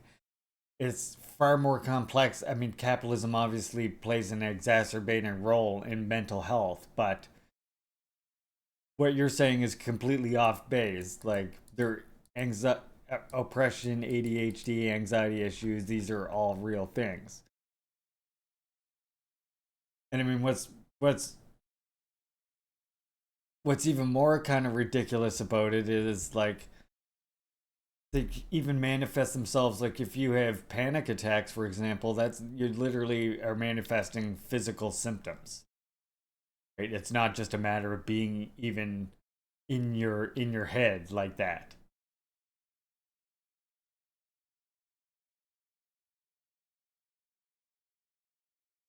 I mean, a lot of people do diagnose themselves in the US because they have no other choice. Like, you realize why in the US, like, they can't afford a doctor.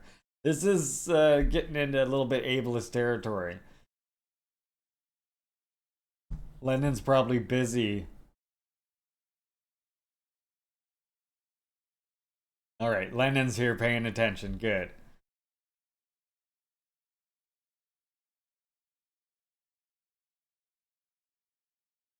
There are a shit ton of Instagram reels making of these things a joke. I'm not following that. I mean, I recognize that there could be a language barrier, but not with this one statement where you said here, I don't think 95% of humanity has ADHD and depression. That's literally just like, I mean, first of all, where are you getting that number? And secondly, absolutely, people do have do have things like that.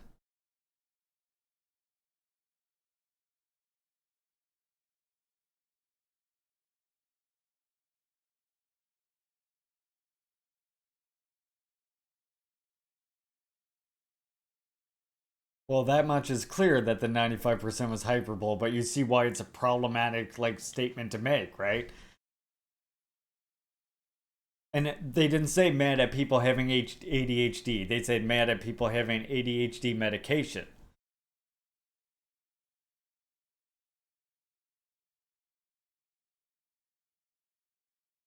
Yeah, like this, and Lennon, this is the proper, that is the proper take right there, Lennon. That is the proper take right there. Is not to mention society probably does more to foster mental illness than to combat it. And that's what I'm saying. It definitely exacerbates mental illness and cures and tries to treat symptoms instead of actually treating underlying problems. But people absolutely have depression. They have anxiety issues. People absolutely have panic attack issues that doesn't even feel like it's related to like stress type of anxiety. Like this just feels like you are probably misinformed medically and sort of being a little bit flippant with your opinion, if I'm to be real. Which, by the way, a lot of us here are neurodivergent, ADHD, etc. I mean, it's right there on the tags of my channel.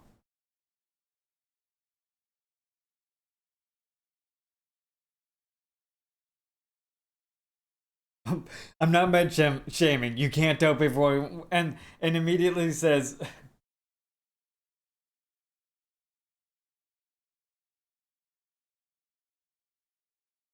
Literally, I'm not med shaming, and then they say you can't dope everyone and ignore real causes.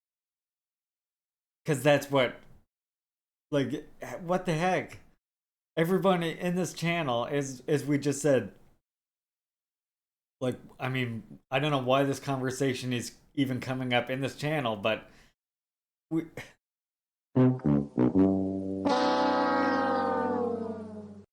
I mean, we're literally here learning and learning about how to be better revolutionaries and be more. Yeah. See ya. And just be more revolutionary, you know? Like you gotta get rid of that liberal mindset. I mean, to say that, oh, I think you can't just dope everybody up. We're not all here doped up, you know? And that's exactly an example of this. In fact, most of the most militant communists I know are people who do suffer mental illness or are neurodivergent, etc. So, are there any communists that don't look like tweakers? Bye-bye. they're coming out of the woodwork now. Here we go, buckle up, comrades. We're getting.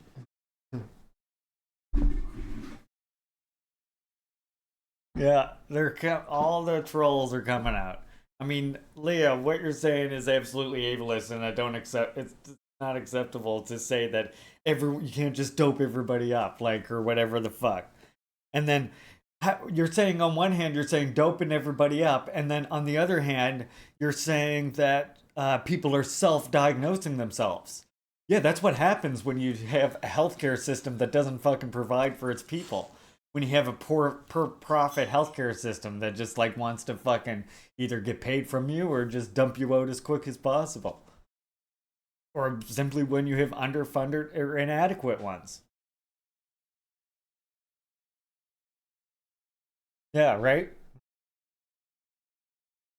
I'm just saying doctors should treat causes as well. It's like doing physiotherapy with medicine only and then throwing the patients right back in what injured them. Yeah, so the patient, the problem is the doctors. Again, but that doesn't mean that people who are self-diagnosing are the fucking problem, which is what your comment above suggested. You said several things that do not align with what you're saying now that you were saying.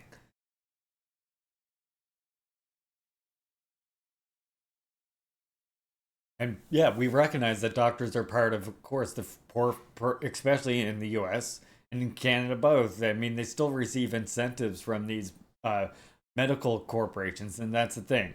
People look at Canada and say, "Oh, it's got the universal healthcare system." But I mean, same here in Canada. Like the the big pharmaceutical companies still like have their hands in their pockets and sway their opinion on things.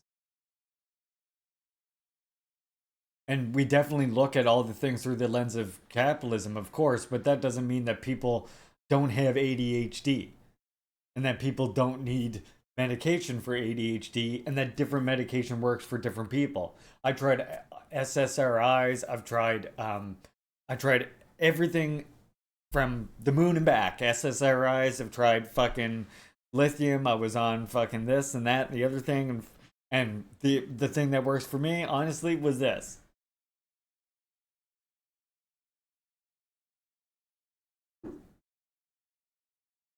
And but what that leaves out too, Leo, is not everybody can get off their conditions. For example, like when you're talking about neurodivergence, there is no cure. There's always going to be neurodivergent people, unless you're talking about like eugenics.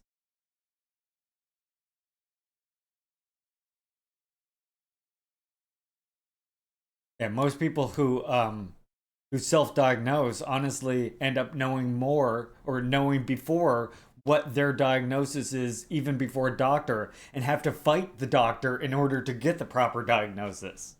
So it was weird to me that you just mentioned about the self-diagnosis in particular as well.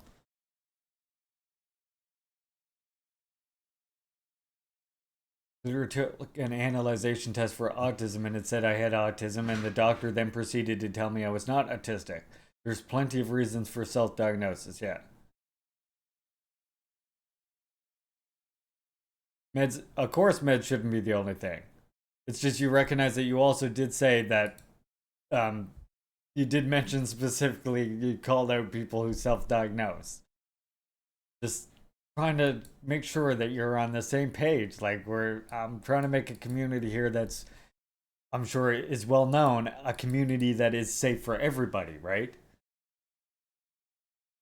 Being neurodivergent myself, many of my comrades are from all different walks of life, and we don't tolerate any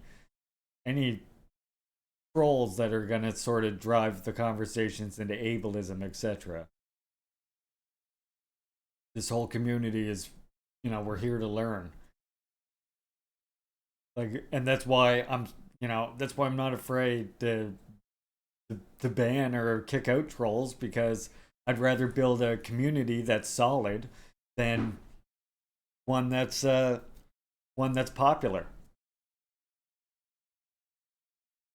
Yeah, medication isn't about getting doped up. My oldest suffered for years with ADHD until we were able to get diagnosed, which we paid out of pocket and it was expensive. Same with medication. Yes, exactly. And I mean, by the way, Red Wizard, welcome, comrade. Great to see you here. And by the way, like, yeah, most of these people, everybody fights against, of course, doctors in order to get better healthcare that includes not just medication, but medication in addition to physiotherapy as well, to talking therapy, etc. But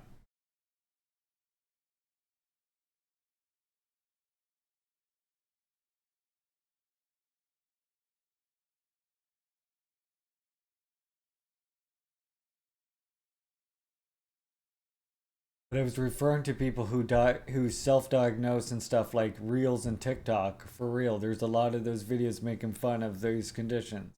I mean, then call out people who make fun of those conditions, not the people who self-diagnose. You see why there was backlash to what you said, why there was problematics there?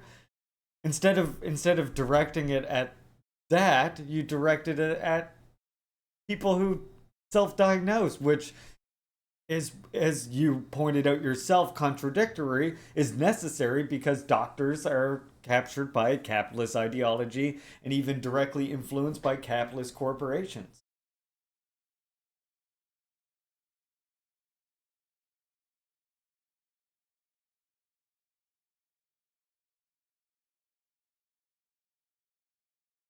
Also, the psychiatrist who diagnosed him was very kind and gave him the lowest. Yeah, and that's the thing. There are good doctors, too.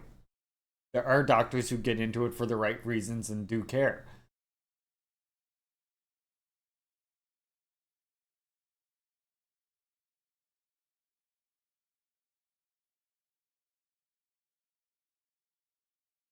Yes, Husky, what's up, comrade?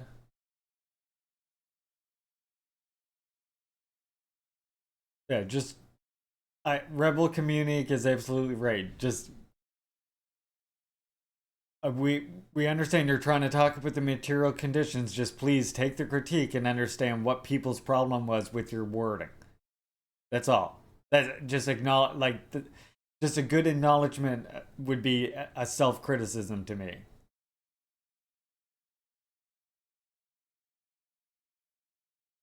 Do I have any hope for people coming together to effectively restore the environment? Yes, 100%. I wouldn't be here reading revolutionary works and prattling on into this small community without thinking that absolutely, no matter how dire the situation looks like it's gonna get, we absolutely can fight our way out of it and we can absolutely turn it around. The one thing when I discovered Marxism, Leninism, and Juche and stuff is that it sort of gave me more confidence in that. And seeing the progress today being made in China and DPRK in the 5 socialist countries, seeing the progress towards anti-imperialism that we see breaking out in Africa and so on, I do think there is progress. Yes. But the presidential candidates aren't. Well, that's where your mistake is there, Husky Canvas, I would say, right? Looking at the presidential candidates, of course.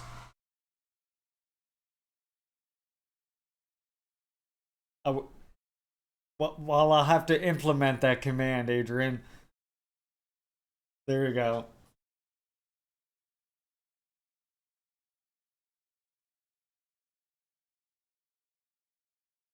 Yeah, but this is the thing. When you look at presidential candidates, this is your first problem.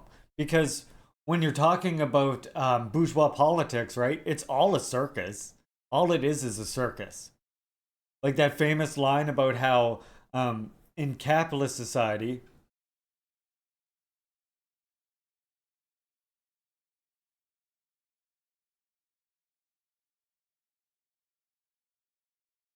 but okay, but see, Leo, this is where it kind of gets into ableist territory here. When you're saying that all these afflictions are caused by capitalism, you're incorrect.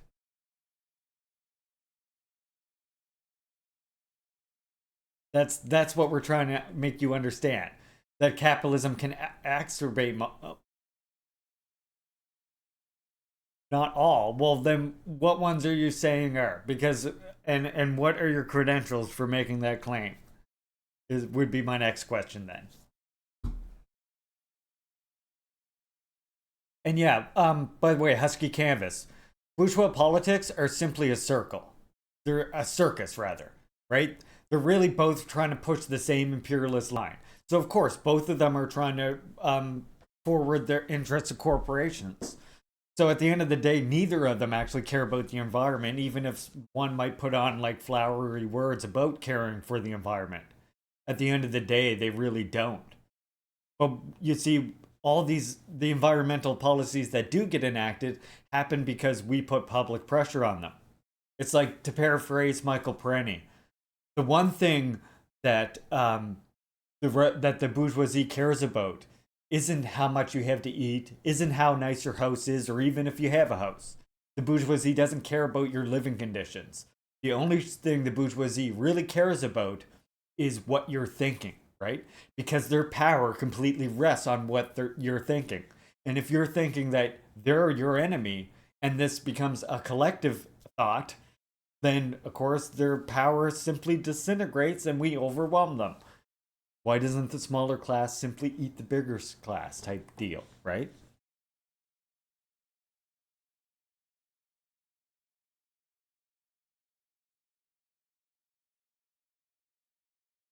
I can't throw my personal experiences and people next to me experiences as sources. It's not an acceptable source. Right, so what gives you the credentials to make the claim that you made? This is exactly the point we're making. A lot of us are not coming from just our feet to use the right I hate to use that word, but we're not coming from those feelings, right?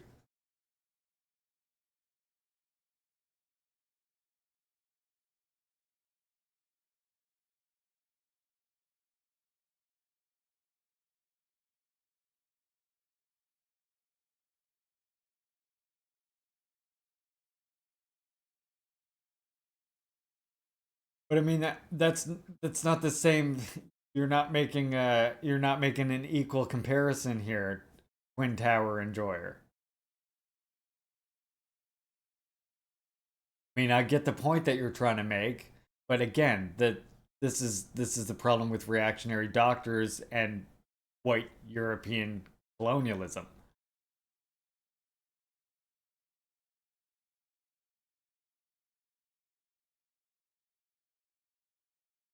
I mean, this person is saying we have Leo here. We're trying to figure out which ones he's saying or which afflictions he's saying don't exist.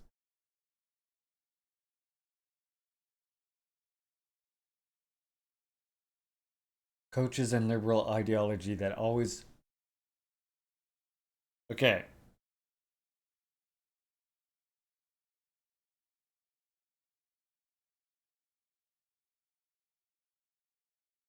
I'm gonna do that. I'm gonna do something right quick here.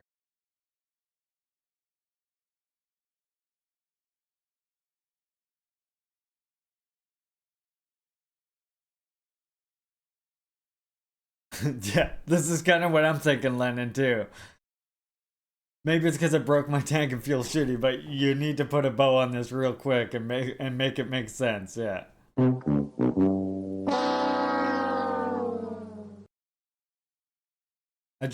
Like where I don't even understand where this argument even comes from. Like, what the. Because though it all started, actually, I do know how it started. It all started because I mentioned I have ADHD. I mentioned being autistic and having ADHD, and that's where this whole conversation began. Am I incorrect?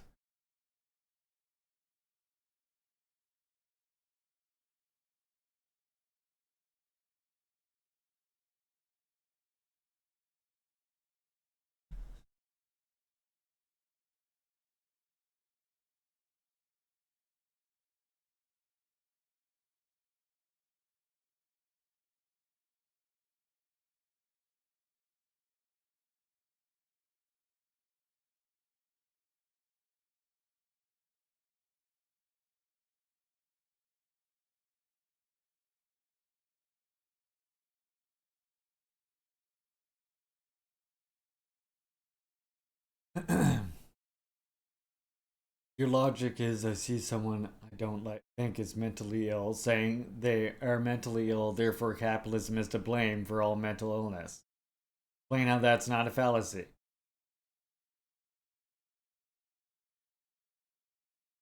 Oh, what the? Now, communism is not about being better than others and placing yourself as smarter. It doesn't help. Who is saying this?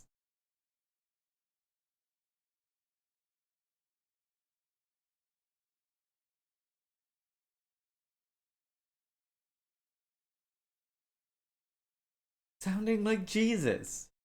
What? I'm looking at the chat for...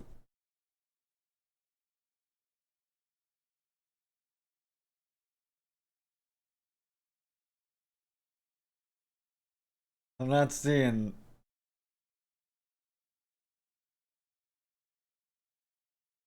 I'm not seeing that. Sorry, but I'm not seeing where Rebel is doing this.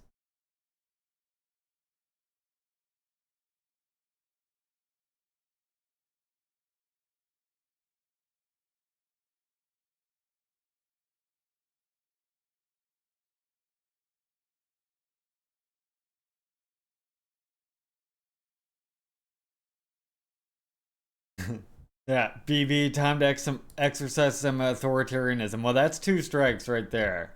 And again, what really kind of left a sour taste in my mouth is just the fact that it came up because I mentioned I have ADHD. And therefore, sometimes you'll see a game in the bottom corner. No, you didn't, Rebel. They tried to claim that you were like acting like Jesus, so I looked through your chat logs and just didn't see anything. That's all. Well, I was just saying, I'm just looking back in the history and I don't see anything here. I mean, it says right in the... Again.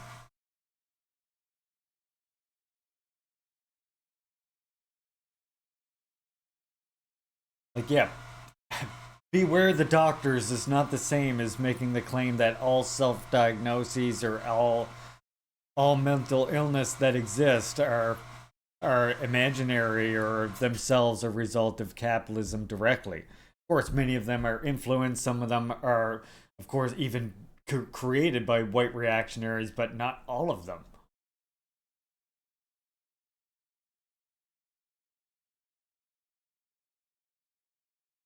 It's way more complex than that. And I don't even know why this came up from him when we're here in the middle of starting like this Stalin read, and I just mentioned, yeah, I have ADHD, so sometimes when we're watching something, you might see a video game in the corner.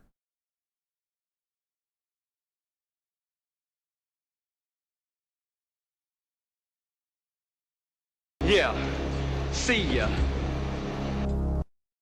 Derailing is fucking annoying in itself.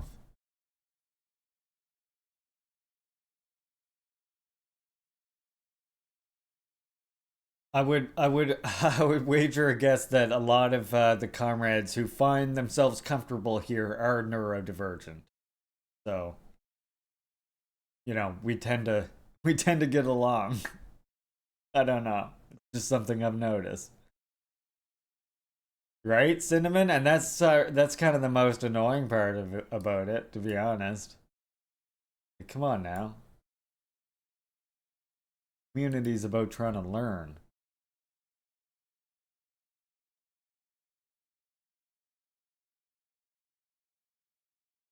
Unlibbing friends is a long process. Trust me, as someone who defends DPRK and talks about Juche, whew. Yeah, it's a process.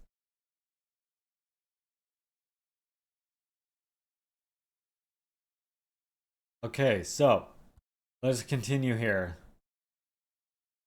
This massive immigration, a real brain drain, especially in qualitative terms, which deprive the country of cadres it so desperately needed to be reborn from the ruins of war, could not fail to worry the government and the party, including the Jews who had refused the Zionist option.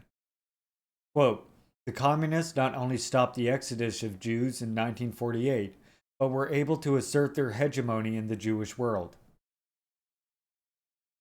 The Zionist leader Ari Yari recalls,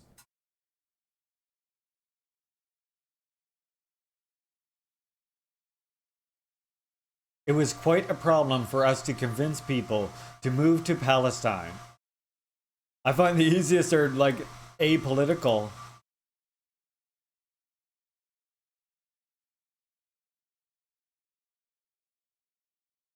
Thank you, common opponent. I appreciate that.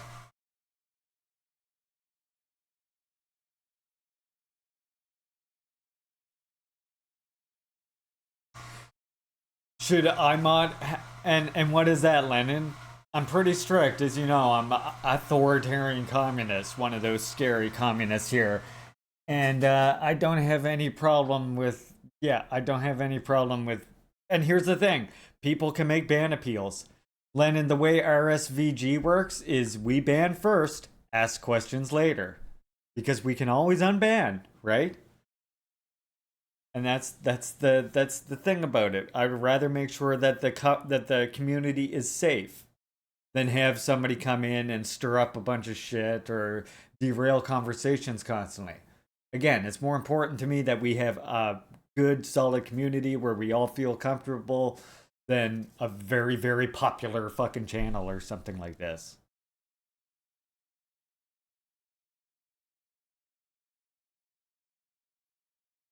So there you go.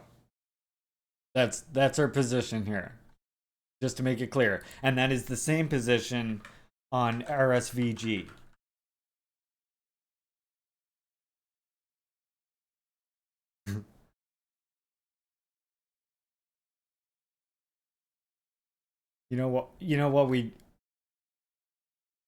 What we're gonna do? I got just the thing in a bit.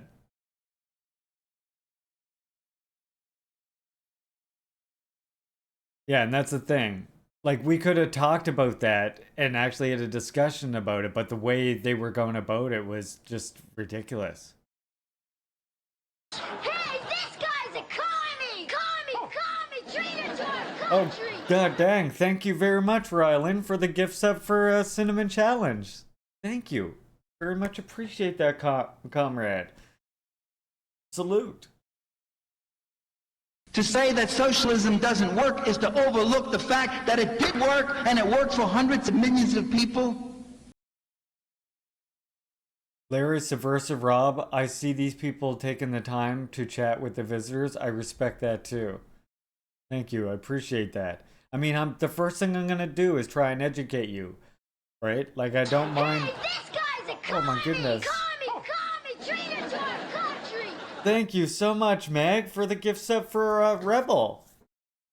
Comrades, wow. Oh my god, we're close to a hype train again. That is ridiculous. Thank you, comrades, so much. That means an absolute ton to me. There. I want to see the spamming of those Juche Gang emotes. Just Juche Gang emotes flooding the screen, please, comrades. Thank you so much. That means an absolute ton. Hey, this guy's a commie! Commie! Traitor to Oh our my country! god. There is a hype train incoming, apparently. Get in there. Holy Knock these box crap. cars full of weed just like this, okay? Okay. Jacob, you're in control. Don't let them fuck up.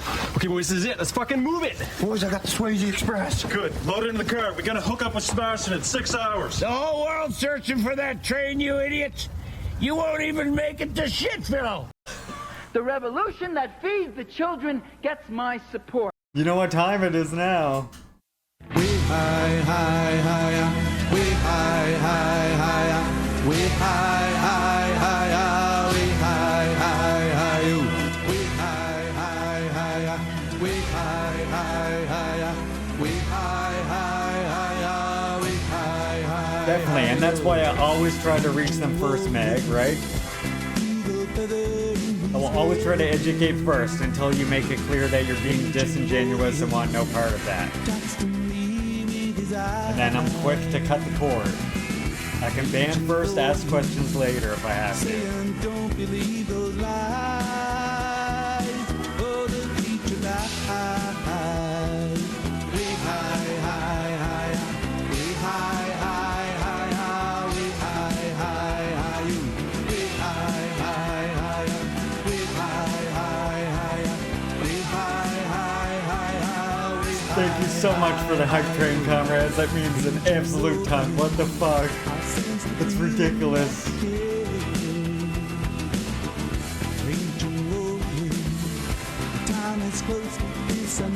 Needs a ton. Always will help us grow. This we all should know. We high, high, higher. We high, high, higher. We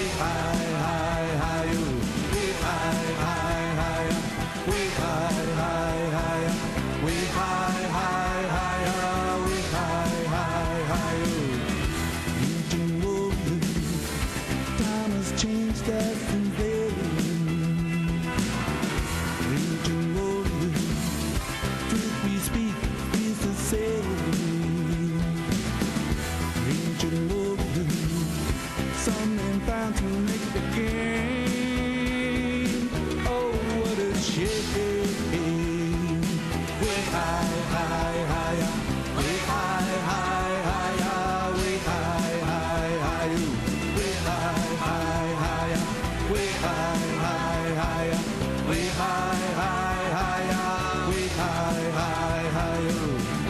Reaching warriors when I think about our lands. Reaching warriors. That emo rebel. Our children's futures in our hands. Right, keep spamming those emotes. You're being bamboozled. These cats Oh, are what? bad cats. Adrian fixed it. What the hell? Thank you, Comrade. Reducing your total number of toys. Thank you. What the hell? Comrades. Jesus Christ, level 2? What the fuck? Well, you know what we gotta listen to next then.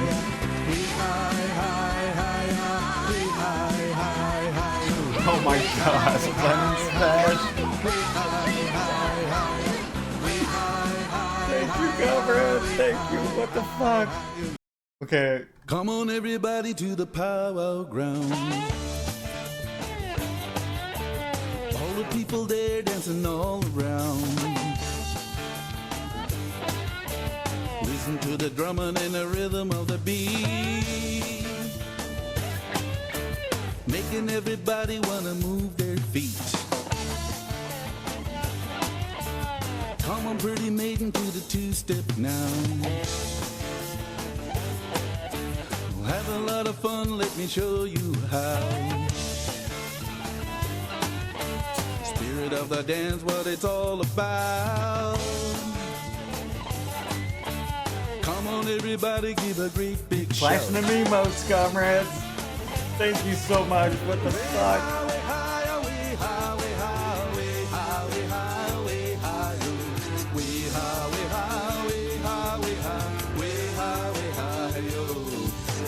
Sitting by the fire all through the night. Listen to the birds come the first daylight. Gotta get ready for the grand entry. Oh my god, common opponent? Royalin? Thank you, comrades. What the fuck? Rip it down at the power ground. Listen to the singing of our ancient songs. Hey, Birdie. I would have been friends with Stalin. All in time and the rhythm you will see. Spirit of the dance gonna set you free. Way high, way high, way high, way high, way high, way high, way high, way high, way high, way high, way high, way high, way high, yo.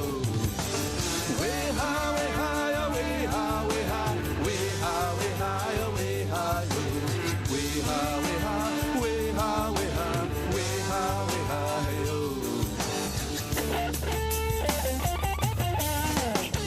Let's go, Smokes. Let's go, Smokes.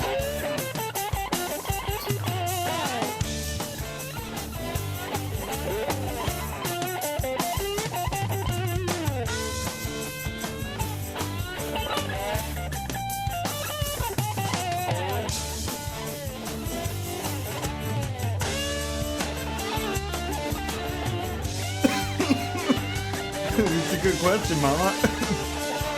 It's all for one motherfucker and one motherfucker for all motherfuckers everywhere, you know what I'm saying?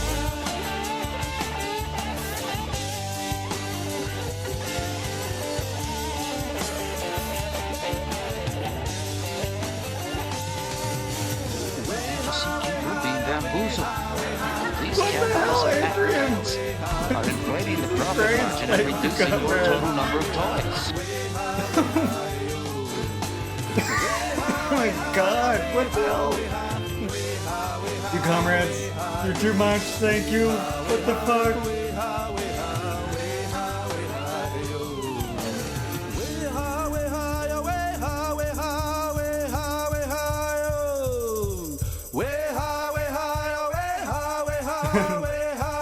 I love you, comrades, thank you. Jesus Christ.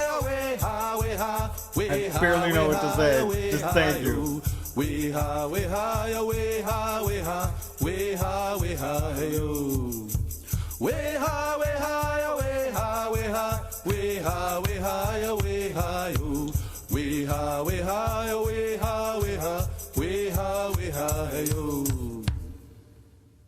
Holy fucking hell. Thank you so much, Comrade. What the hell, you guys? Just, it's ridiculous. Level 2 hype train complete. How this it's ridiculous. I'm speechless. There is only one response to that. Just wait, I gotta get it. We have one more celebration to do for all of that. That was incredible.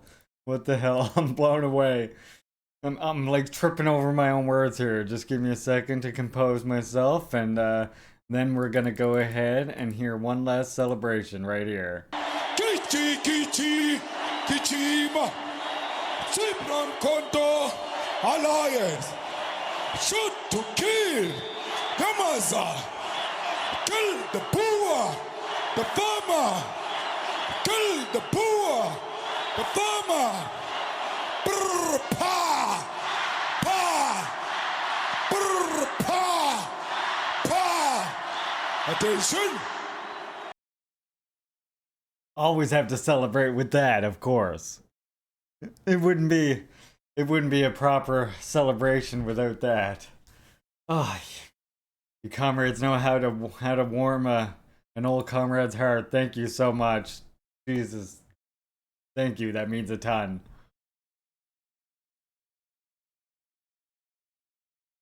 Exactly. Make sure you frag those fascist opponents in Doom. I'm speechless. Jesus, you comrades are amazing. Alright, let me compose myself and we're gonna continue reading. We gotta get through the Stalin chapter. Exactly, in Doom. That's what I always use, Adrian. I say, we're gonna frag them in Doom. Right? That's all, just in Doom. I'm not specifying what console that's for, or if it's a video game at all. But it is, if anybody asked. I also want to be friends with Stalin Juche gang. And with that, we will continue our read.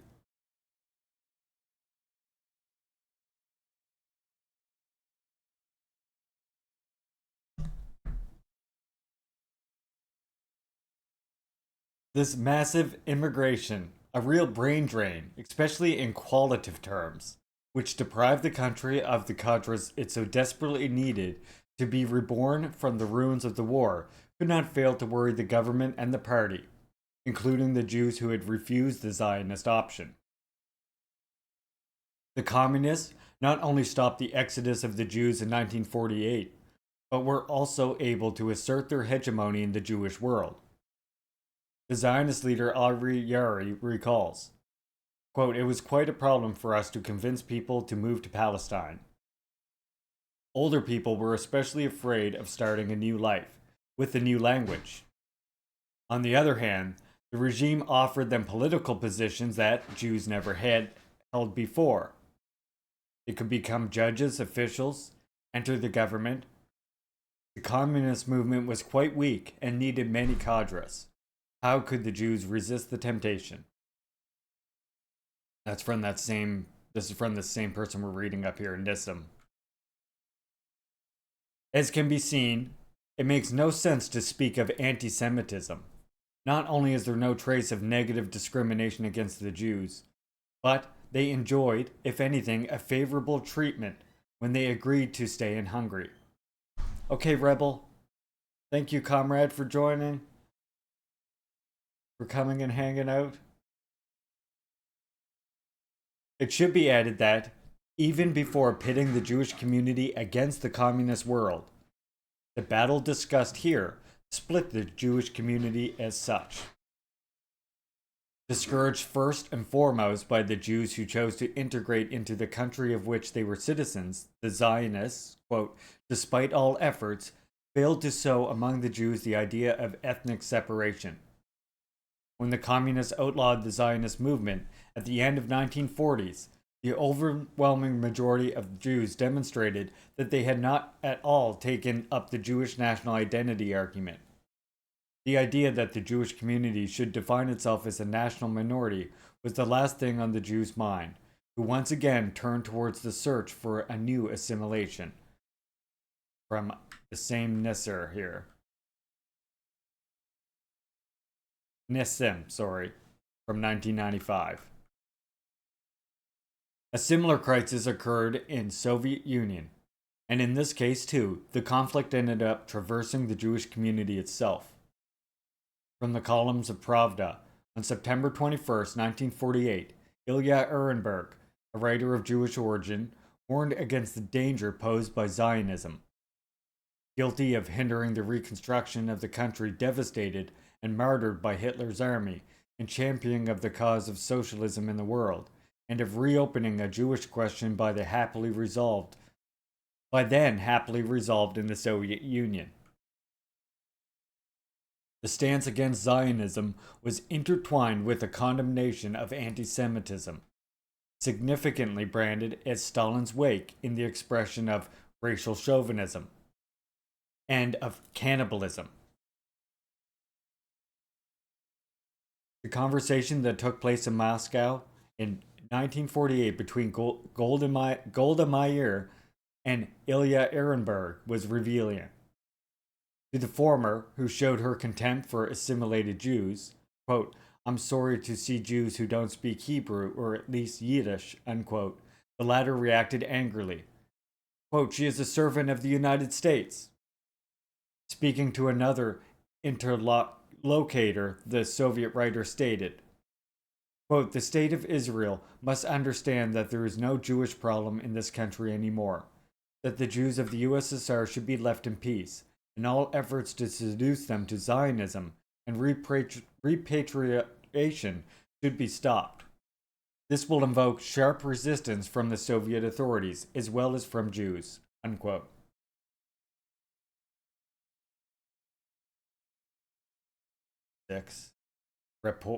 Rapoport is basically who we're reading from now, a bunch.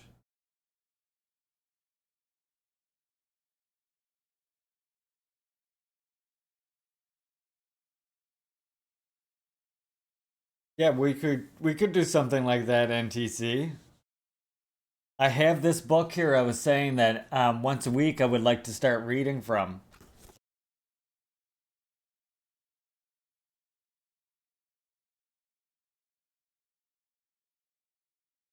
So maybe in addition to our theory reads, this could be a book that we do as well. This is, and the great thing about this book is it's put together, as you can see, it says here, edited by Rita Joe and Leslie Choice, but really it's a collection of all kinds of Mi'kmaq writers. So I think this would be awesome for us to do a read from once a week on stream.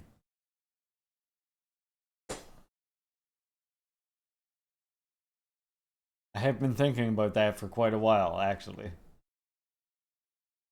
There is no doubt the colossal brain drain that was taking place opened up a dispute even independent of the Cold War. All the more so since, in order to achieve their goal, the Israeli diplomatic representatives in Moscow bypassed the Soviet authorities and established direct contact with the Soviet Jewish community. In any case, the dispute became all the more serious as more clearly Israel's alignment with the West became clear. The numerous and talented Soviet scientists of Jewish origin were called upon by Zionist propaganda to immigrate and to be part of an alliance determined to crush the country that had made their emancipation and social achievement possible.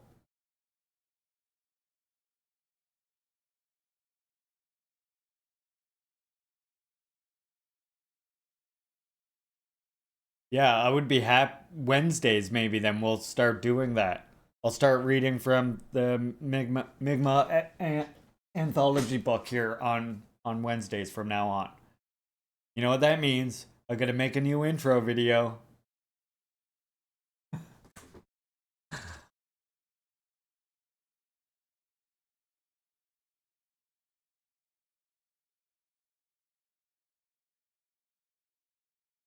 And yet, despite growing friction, senior representatives of the USSR had repeatedly assured Soviet support for Israel, but made it dependent on the neutral attitude of the Israeli government in the confrontation between East and West.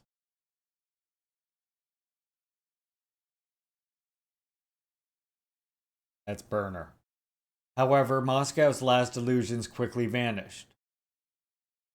The break with the Jewish state was at the same time the frontal assault with the Zionist circles still active in the socialist camp, and now being ruthlessly repressed. In Czechoslovakia, Slansky, who, according to the testimony of his daughter, encouraged immigration to Israel, was directly affected by this break and sentenced to death.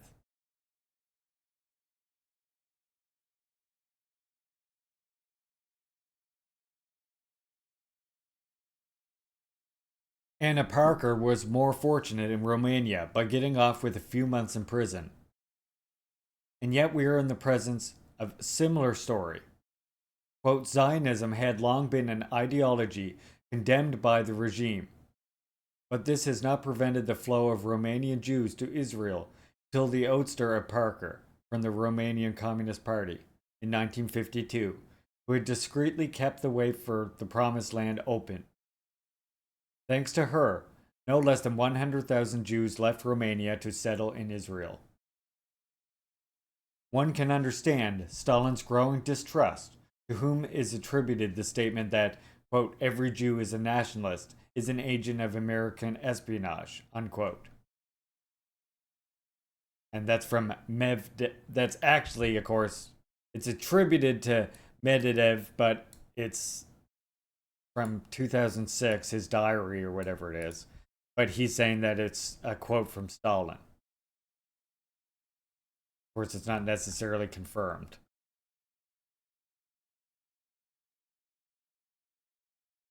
To many communists, the change in the attitude of the Jewish communities in Eastern Europe must have brought to mind the betrayal blamed on the German Social Democratic Party at the outbreak of the First World War.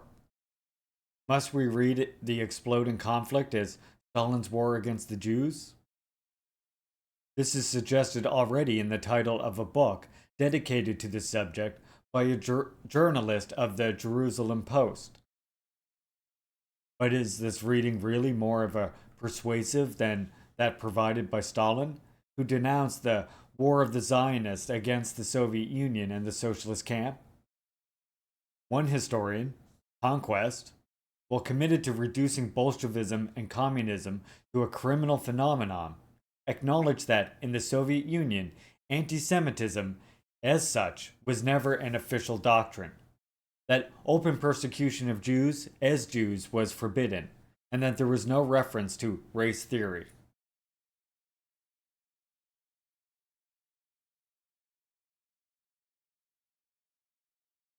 What sense then does it make to compare Stalin to Hitler? The historian already cited added that the former, quote, hoped to use Israel against the West and continue to accuse the West of anti-Semitism. Yet it does not appear that the Nazi leader branded his enemies as anti-Semites. Conquest assumes that Stalin's accusations of anti-Semitism against the West were supremely ridiculous, but does not raise the question of the validity of the Western accusations of anti-Semitism leveled at Stalin. Why should instrumentalism be coming from only one side? And why should the country that Hitler, but also important sectors of Western public opinion, long branded as the embodiment of the Judeo-Bolshevik conspiracy, and as the definitive confirmation of the reliability and gravity of the conspiracy revealed by the publications of the Protocols of the Elder of Zion, be taken as the heir of the anti-Semitism of the Third Reich? In any case, the myth of Stalin's war against the Jews was not believed by many, and often very influential Israelis who, on hearing of the Soviet leader's death, mourned him and paid homage to him, as to the sun that has set. And yet, Israel's triumph in the Six-Day War and the worsening of the Palestinian tragedy further deepened the furrow that divided the communist power in Eastern Europe from the Jewish community and from the pro-Israeli and pro-Western circles that were becoming organized around it. But should we speak of anti-Semitism?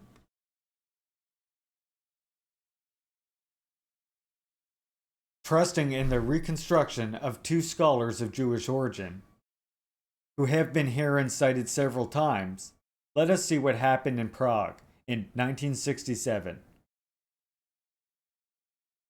Quote, the sympathy of Czech students for Israel has a rather trivial motivation.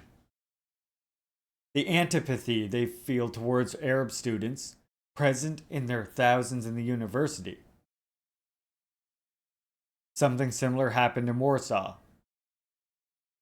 Quote, suddenly people remember that many Jews who lived in Palestine came from Poland. Unquote. And there was a taxi driver exclaiming how our brave Polish Jews are teaching those fucking Russian Arabs a lesson. Unquote.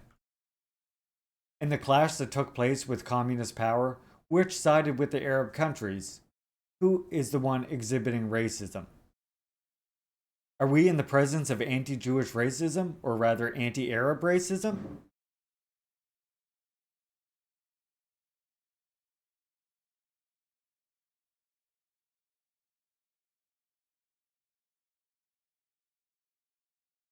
The question of cosmopolitanism.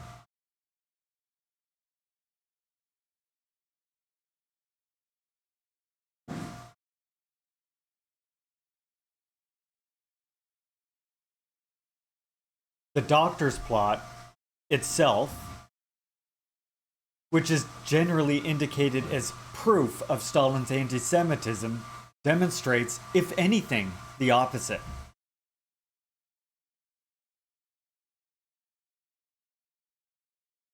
After all, up to the very end, he had entrusted the care of his health to Jews.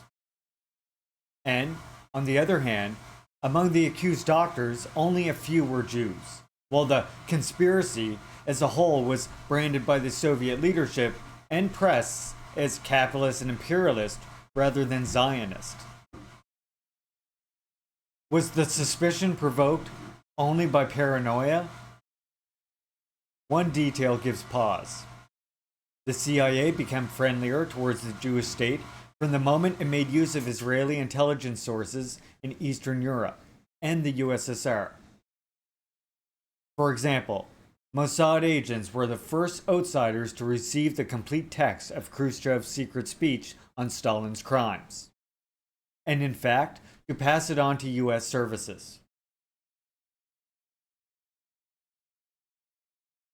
It should not be forgotten that the Age of Suspicion, as it has been rightly called, stimulated witch hunts in both camps, though in obviously different ways. Moreover, it is no mystery to anyone that US intelligence services were engaged in plans to ensure the physical elimination of Stalin, as well as Castro, Lumbia, and other rabid dogs. How to get at the undisputed leader of the international communist movement, if not by leveraging people close to him and likely to be recruited by Western intelligence services in the wake of a recent conflict, such as the one that erupted following the founding of the Jewish state and the Jewish immigration policy that state pursued. At the time that the plot was revealed, at least one prominent Western diplomat present in Moscow, the English Sir A. Gascoigne, thought it was probable that the Kremlin doctors were really guilty of political treason. Moreover, suspicion of doctors seems to be a recurrent motif in Russian history. An Israeli historian of Russian origin puts the death of Tsar Alexander III on the account that the German doctors who treated him.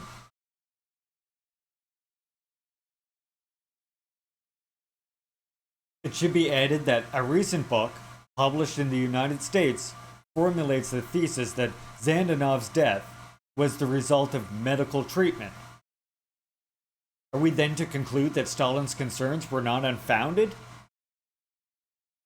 Without providing any evidence, and indeed acknowledging that there is no document to support their thesis, the authors of the book hastened to point out that it was not the enemies of the Soviet Union, but the Kremlin dictator himself who had manipulated the murderous doctors. On the other hand, apart from a radiation technician, none of Zandov's attending physicians was Jewish. By now, it is clear that we are in the realm of mythology, and a mythology with disturbing overtones.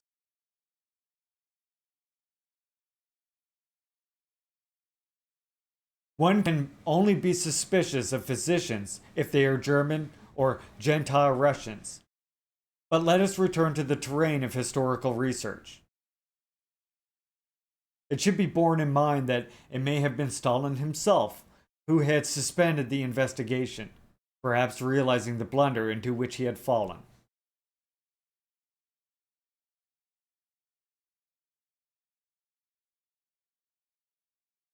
In the absence of further arguments, Stalin's condemnation of cosmopolitanism is cited just to cling to anti-Semitism thesis.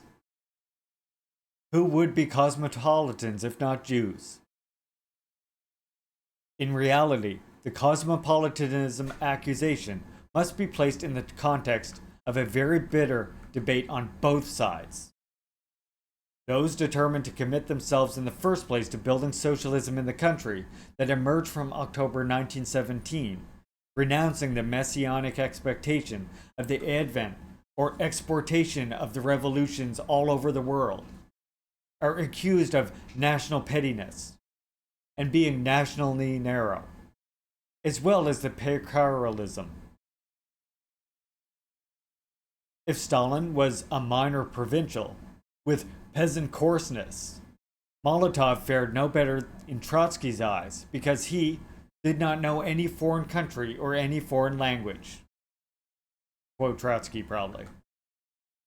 But the one and the other were, however, wrong to cling, provincially and in the same obscurantist way, to the reactionary role of the national state. Those who were thus attacked reacted by branding their accusers as abstract cosmopolitans, incapable of actually building a new social order.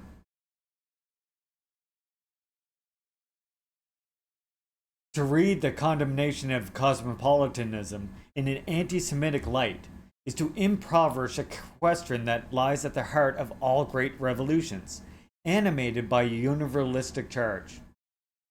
Rejecting the export of revolution thesis dear to advocates of the one and universal republic, or the republic or rather universal conflagration, Robespierre had made it clear that the new France would not contribute to the cause of the revolution in the world by posing as the capital of the globe, from which descend our missionaries, for the conversion and the conquest of the world. No, it was not the exploits of warriors that will undermine the ancient regime in Europe, but rather the wisdom of our laws. In other words, revolutionary power will play a real internationalist function to the extent that it will be able to fulfill its national task of developing a new order in France.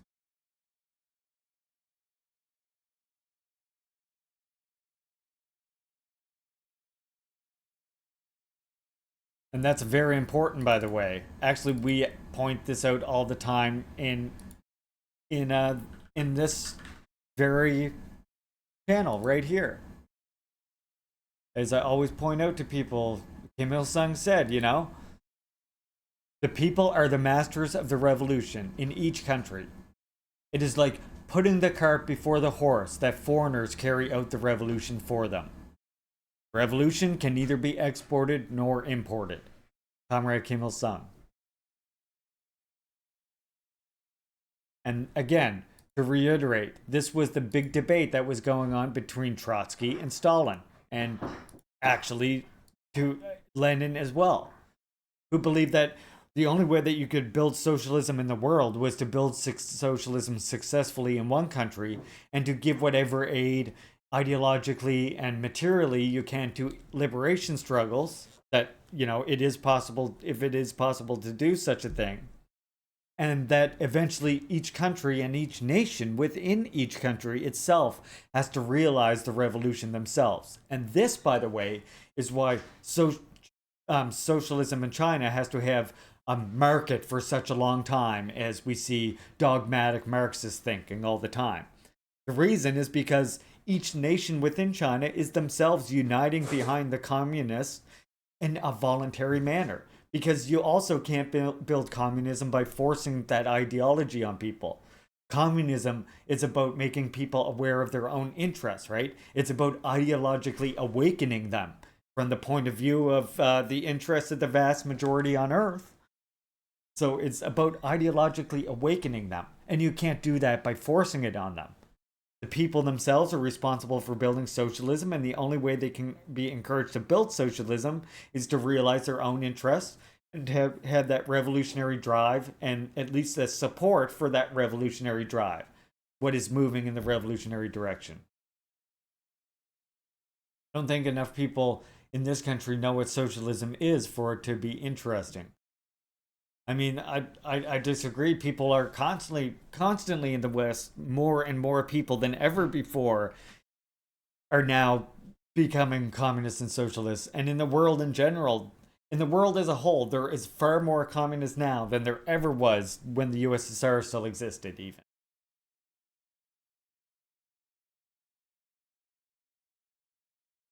And the numbers are constantly growing, even in the West. And even if you don't see like socialism or communism, because the election votes won't say that. Socialism will never be realized through electoralism. At least not in my opinion, and not in the opinion of other people who are Juche followers, right? Like, you cannot elect socialism, Husky Canvas. This is the most important thing. Socialism can only come about by smashing the bourgeois state organs. Even this is a major thing that Marx learned when he witnessed the events of the Paris Commune. This means that the dual power, and for example, First Nations people and others fighting for their national liberation now, are already fighting on that front for socialism. Because through the course of realizing liberation of all nations, that is the exact foundation that is required in order to then go on and build a socialist society in the West, in the settler colonies. And you're never going to see there is no socialist, I would argue, in parliament. And communists participate in elections. It's very important to understand that communist parties do participate in elections. But communist parties don't participate in the elections in order to win the presidency necessarily. Or really, that's not the goal at all. The reason why communist parties participate in the elections at all is to get visibility out there and to try and gauge the readiness of the masses.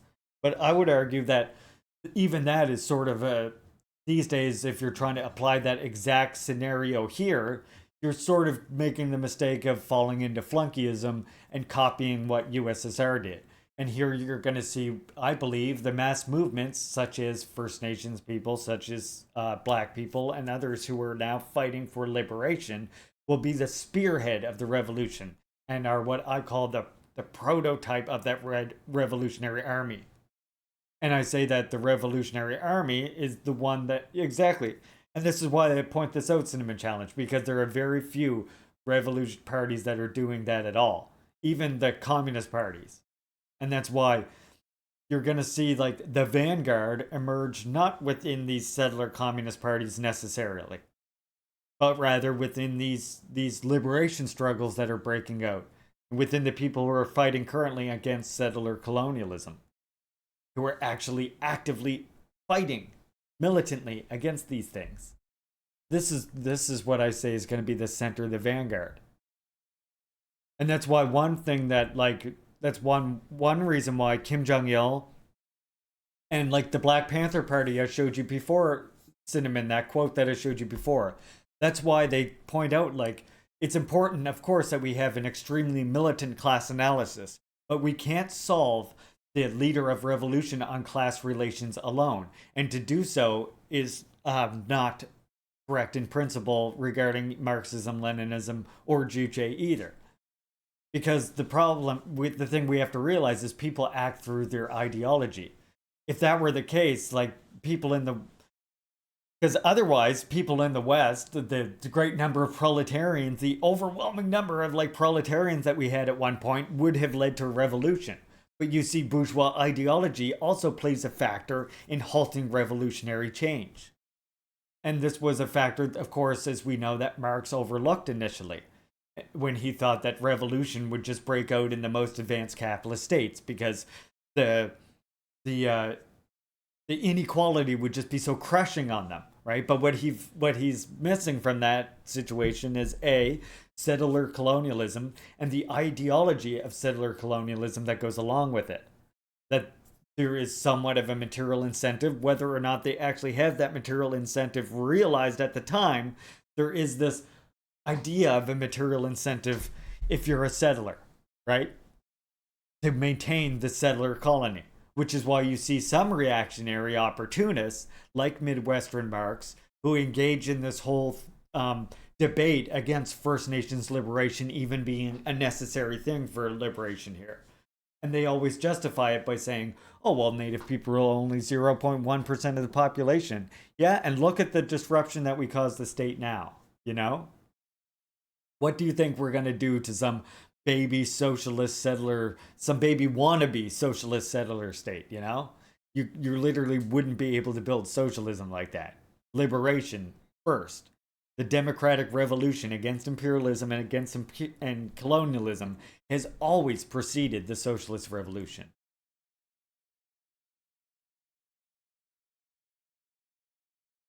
Anyway, sorry to get off in the weeds there for a minute. It is an issue on which German idealism was committed to reflecting on in depth, in the eyes of Kant, who was writing in 1793, Jesus, someone brought him back, who, writing in 1793-94, drew somewhat of a historical and philosophical balance sheet of the French Revolution. If patriotism ran the danger of slipping into exclusivism and losing sight of the universal, abstract love of humanity cannot fail to dissipate its inclination through its excessive generality. It was then a matter of reconciling world patriotism with local patriotism, or rather with love of the country.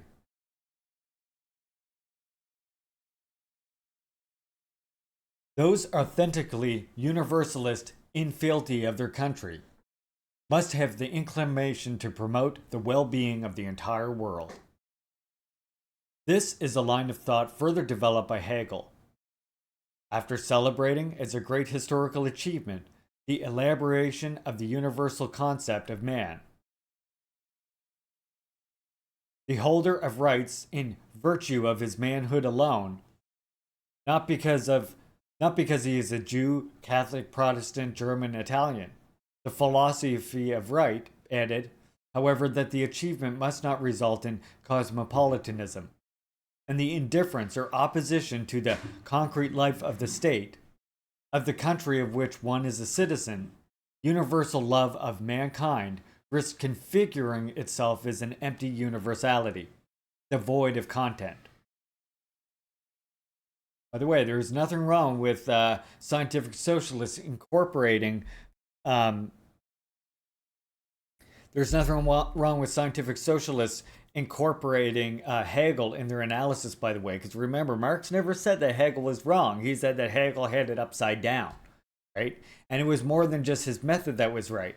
And that's why, for example, I encourage people to study Frantz Fanon, because he also adds, he's not necessarily a Marxist-Leninist, but I would say his ideas don't contrast with Marxism-Leninism, but in fact complement it. And he even brings some Hegel to the equation of analyzing social phenomena, which again is the whole reason why Juche emerged in the first place. And why I tell people to study Juche, because it elaborates on certain social phenomena that strictly analyzing through materialist lens alone can have you missing. Not guaranteed to miss, but can be missed, and can lead to interpretations, which of course we fight against. Which is, by the way, why Leninism emerged. Leninism didn't emerge because Marxism was wrong, right? Leninism emerged because these reactionary trends of misinterpretation of Marx had emerged in the Second International. And Leninism has emerged as a way of smashing these reactionary interpretations and therefore perfecting Marxism for a certain time.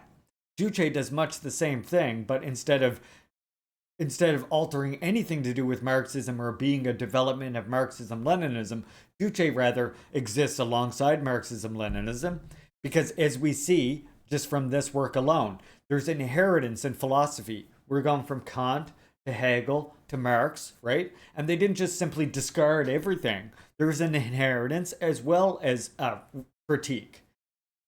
And that's important. That's all throughout the development of philosophy, right? And Juche simply gives us another philosophy in order which we can analyze the world. So Marxism-Leninism doesn't contrast with Juche either. Juche just allows us to understand social phenomena that the material laws simply did not affect.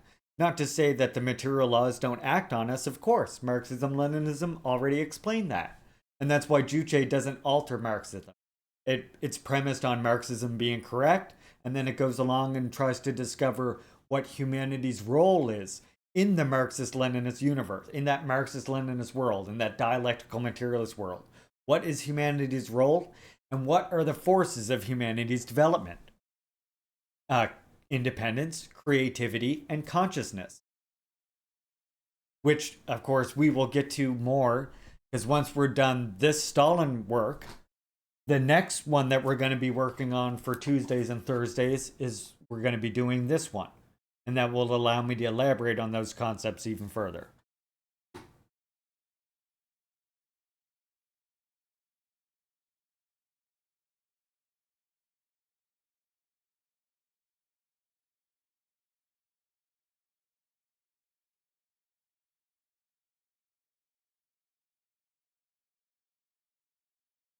It is a problem that, with its even more empathetic universalism, the October Revolution had inherited in a more acute form from the French Revolution.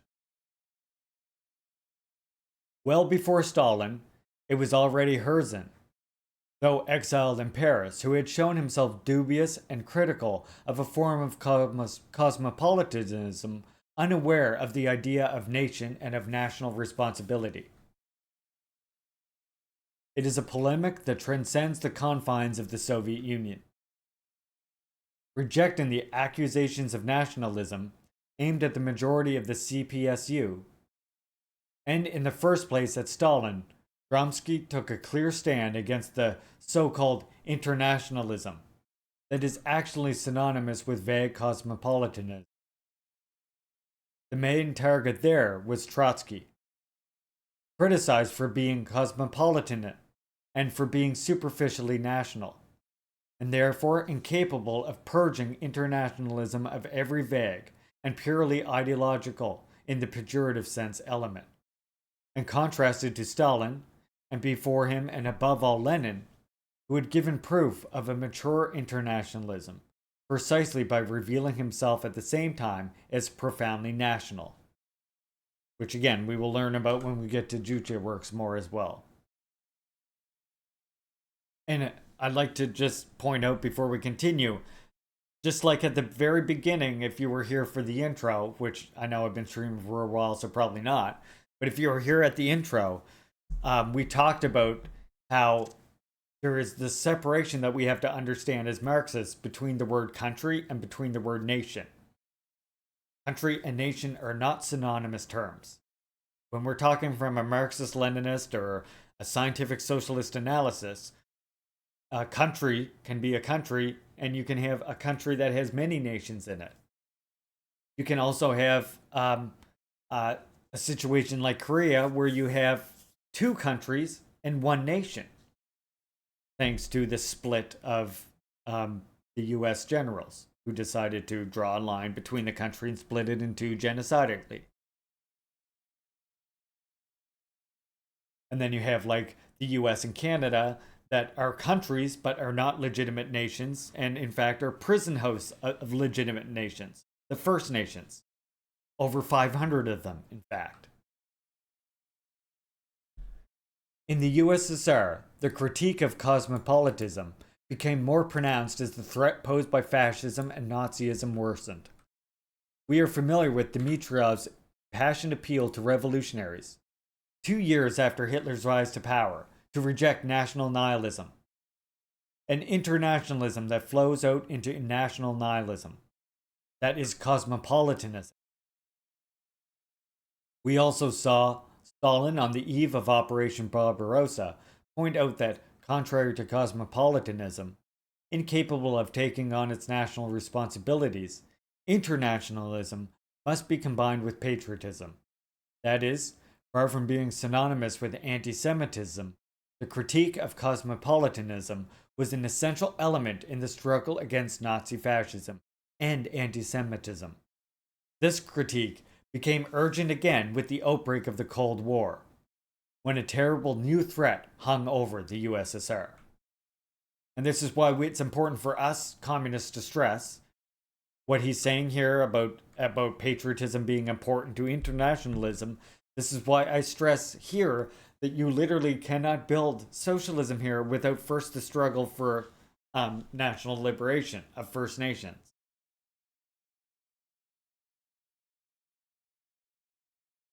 Like, this is literally the reason right here. The criticism of cosmopolitanism was all the stronger if a country where revolution had broken out was engaged in a struggle for national survival. In China, Sun Yat-sen wrote, "The nations that make use of imperialism to conquer other peoples and who seek thereby further their position as masters of the world are for cosmopolitanism, and try in every way to discredit patriotism as something petty and anti-liberal." Mao found agreement with this line of thinking. According to him, internationalism in no way makes patriotism obsolete.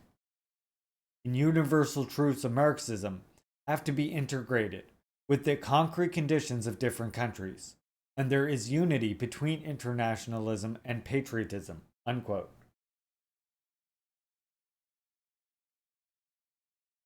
In the USSR, there were cosmopolitanisms, mostly Jews, so that anti-cosmopolitanism was only a barely disguised form of anti-Semitism?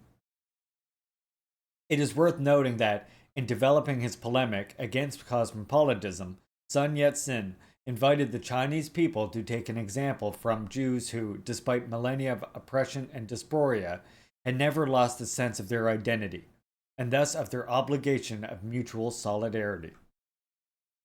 But let us rather focus on the Soviet Union.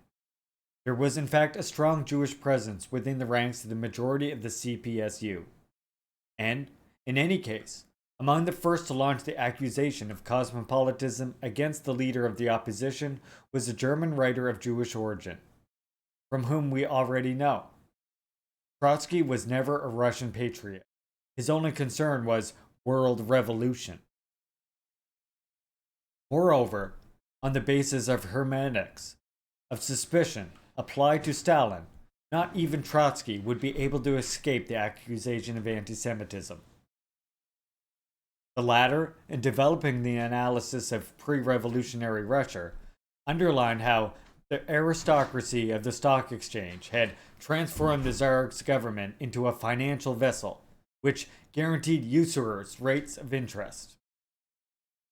It should be added that the domain of stock exchange was represented by Rothschilds and Mendeldocians, and indeed by Mendeldocian International. And in any case, individuals committed to respecting the laws of Moses like those of the stock exchange. This is Trotsky, by the way. There's too much back and forth between quoting and not quoting for me to do the voice here. As can be seen, in this case, the reference to the Jewish world is explicit.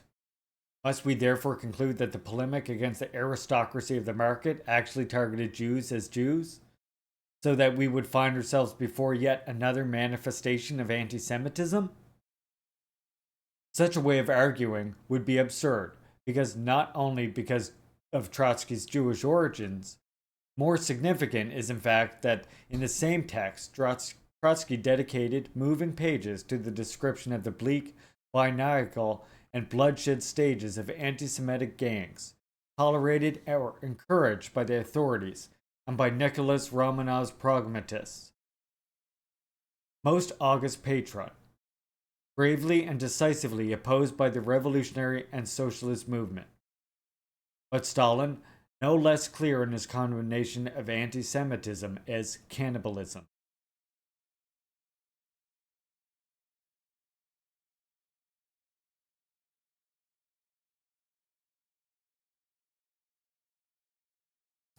Stalin in the court of the Jews in Stalin's court.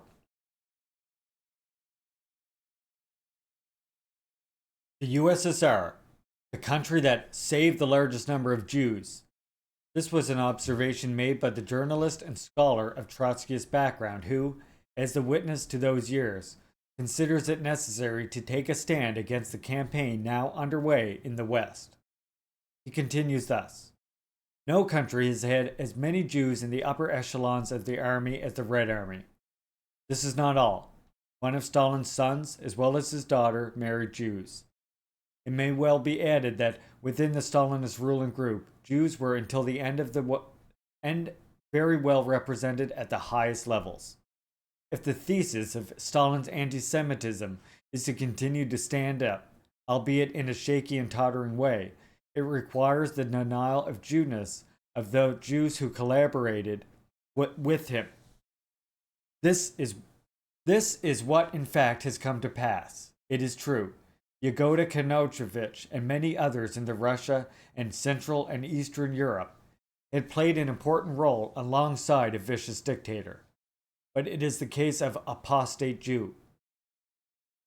This is how a Jewish intellectual expressed himself, in language that clearly refers to the history of religions. At other times, the weight of religious tradition was felt in a more meditated and less conscious way.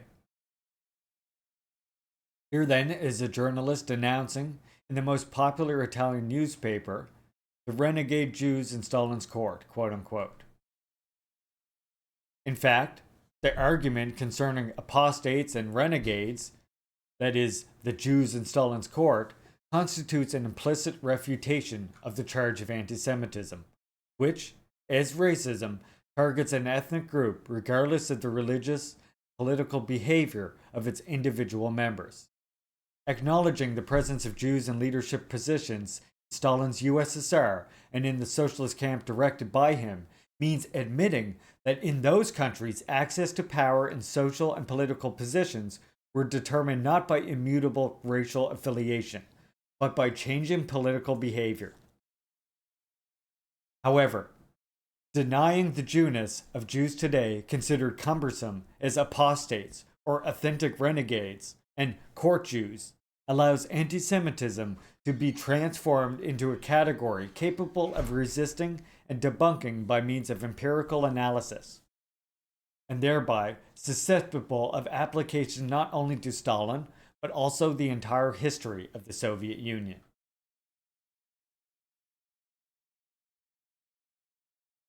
Immediately after the October Revolution, the campaign against obscurantism, reproached against various religions, including Judaism, unfolds with the participation in leadership positions of important Jewish circles.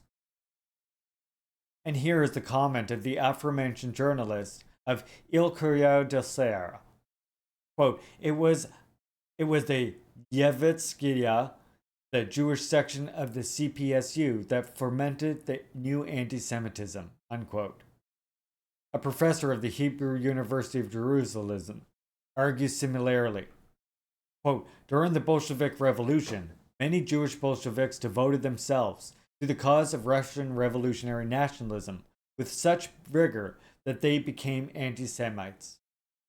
Already branded as apostates and renegades, communist-oriented Jews now became anti-Semites, tout court. At this point, in addition to Stalin, the accusation of anti-Semitism accuses Lenin himself of being the supreme leader of these anti-Semitic campaigns.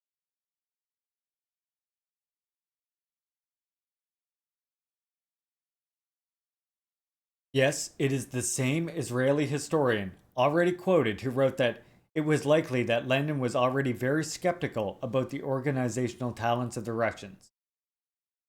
In a private conversation with Gorky, he remarked that there was no intelligent Russian who was not Jewish or at least had Jews among his ancestors, and some Jewish blood in his veins.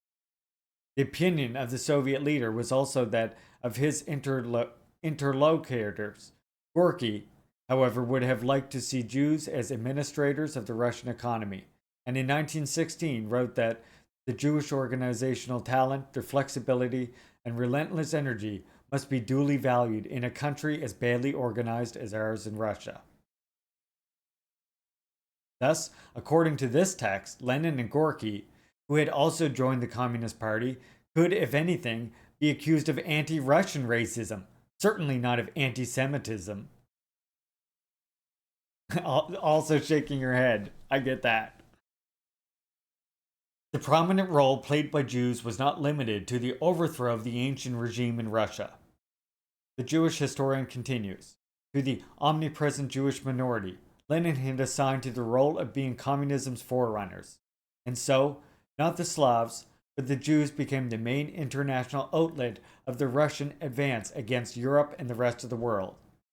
It was Lenin's genuine intuition to rely on them and on other ethno-national minorities for the revolution's success.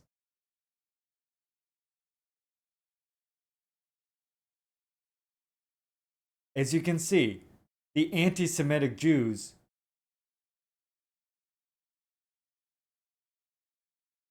contributed in a notable and perhaps decisive way to the expansion of communism. I should say, the anti-Semitic quote-unquote Jews contributed in a notable and perhaps decisive way to the expansion of communism. The Judeo-Bolshevik conspiracy of which the Nazis spoke is here reread as an agitation or conspiracy orchestrated, yes, by Jews, but by anti-Semitic Jews.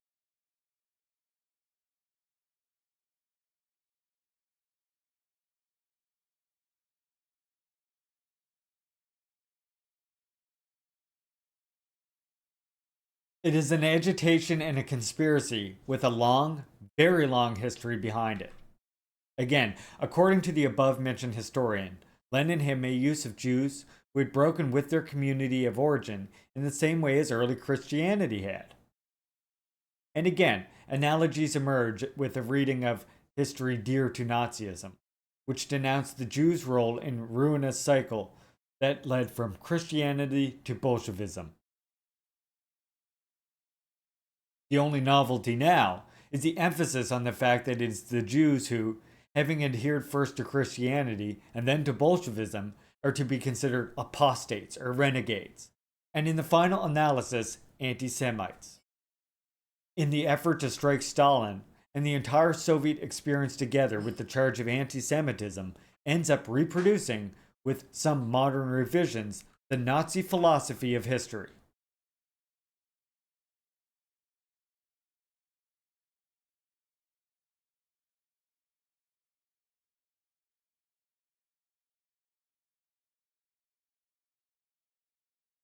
From Trotsky to Stalin. From the Semitic monster to the anti-Semitic monster. Stalin did really loathe Russian chauvinism. So did Lenin too. Stalin and Lenin both. In light of historical and conceptual examination, the thesis of Stalin's anti-Semitism turns out to be untenable. Whatever the chronological starting point for the emergence of this disease, whether placed in 1948, 45, 33, or 1879, the year of Stalin's birth and his conception. Oh, nice. Yeah, actually, wait. Before I continue, Let me grab a quick fridge water while we watch this. Антисемитизмом называется распространение вражды к евреям. Когда проклятая царская монархия доживала свое последнее время, она старалась натравить темных рабочих и крестьян на евреев. Царская полиция в союзе с помещиками и капиталистами устраивала еврейские погромы. Ненависть измученных нуждой рабочих и крестьян помещики и капиталисты старались направить на евреев. И в других странах приходится видеть нередко, что капиталисты разжигают вражду к евреям, чтобы засорить глаза рабочих, чтобы отвлечь их взоры от настоящего врага трудящихся, от капитала. Вражда к евреям держится прочно только там, где кабала помещиков и капиталистов создала беспросветную темноту рабочих и крестьян. Только совсем темные, совсем забитые люди могут верить лжи и клевете, распространяемой против евреев. Это остатки старого, крепостного времени, когда попы заставляли сжигать еретиков на кострах, когда существовало рабство крестьян, когда народ был задавлен и безгласен. Эта старая крепостническая темнота проходит. Народ становится зрячим. Не евреи враги трудящих, враги рабочих, капиталисты всех стран. Среди евреев есть рабочие, труженики, их большинство. Они наши братья по угнетению капиталом, наши товарищи по борьбе за социализм. Среди евреев есть кулаки, эксплуататоры, капиталисты, как и среди русских, так и среди всех наций. Капиталисты стараются посеять и разжечь вражду между рабочими разной веры, разной нации, разной расы. На розни рабочих держится сила и власть капитала. Богатые евреи, как и богатые русские, как и богачи всех стран, в союзе друг с другом давят, гнетут, грабят, разъединяют рабочих. Позор проклятому царизму, мучившему и преследовавшему евреев. Позор тем, кто сеет вражду к евреям, кто сеет ненависть к другим нациям. Да здравствует братское доверие и боевой союз рабочих всех наций в борьбе за свержение капитала. Awesome. Yeah, I love that talk. I love that speech. That's fantastic.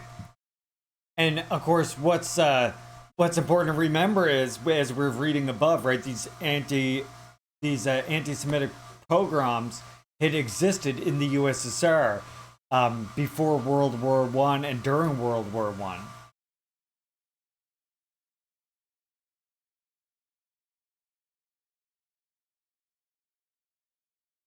Yeah, I love that part too, the end of the chapter. In an effort to strike Stalin and the entire Soviet experience together with the charge of anti-Semitism ends up reproducing, with some modest revisions, the Nazi philosophy of history. And what's interesting is, of course, as we read earlier in this chapter, that is exactly what the West was doing as well. The West was literally mirroring that same Nazi propaganda against Jewish people, even before the Nazis were doing that propaganda. And it was directed against the USSR as being this Judeo-Bolshevik cult, as we read earlier.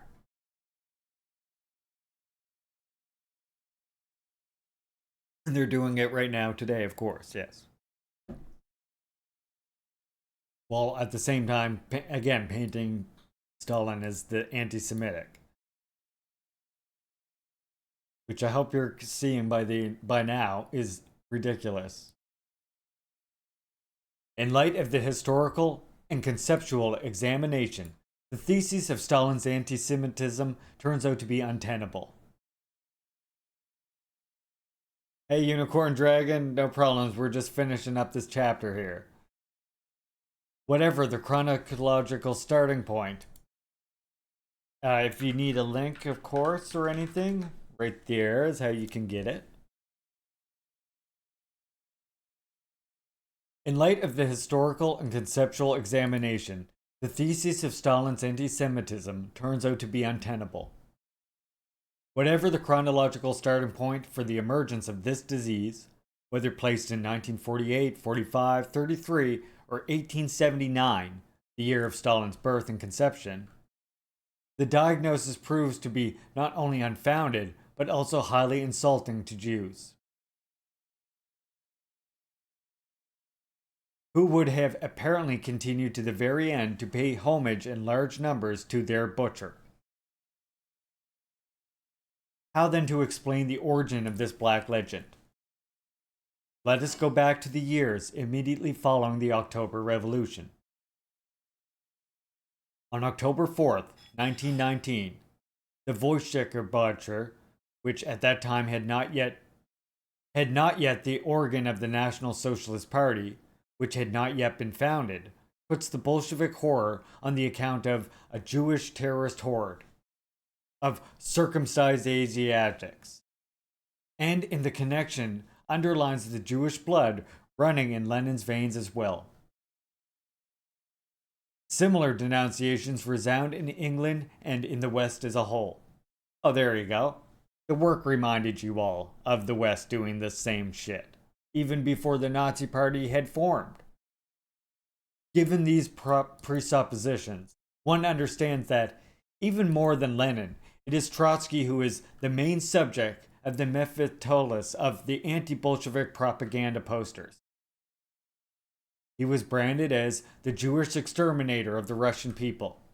An anti-communist propaganda poster circulating in 1920 Russia-Polish War depicted him with not quite human features, as with the Star of David around his neck, as he gazes at the mountain of skulls from above.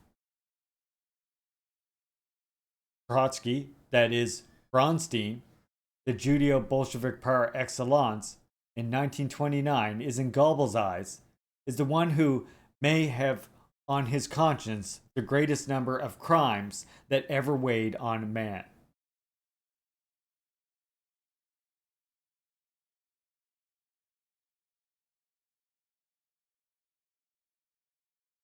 On the other hand, still in the midst of the invasion of the Soviet Union, propagandists as a crusade for the salvation of European and Western civilization from Bolshevik, Asiatic, and Jewish barbarianism, Hitler could be seen portraying Stalin as a puppet of international Judaism.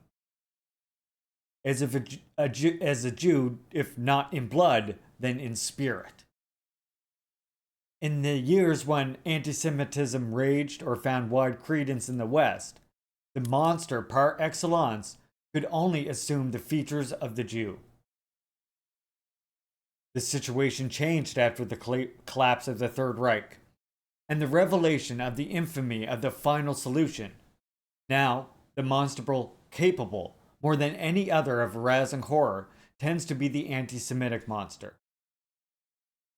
And yet, despite its variations, the continuity of the topos is evident, and the portrait of the anti-Semite Stalin is not much more persuasive than the one they had painted of Trotsky, as he sported the Star of David and smugly contemplated the endless pile of his victim.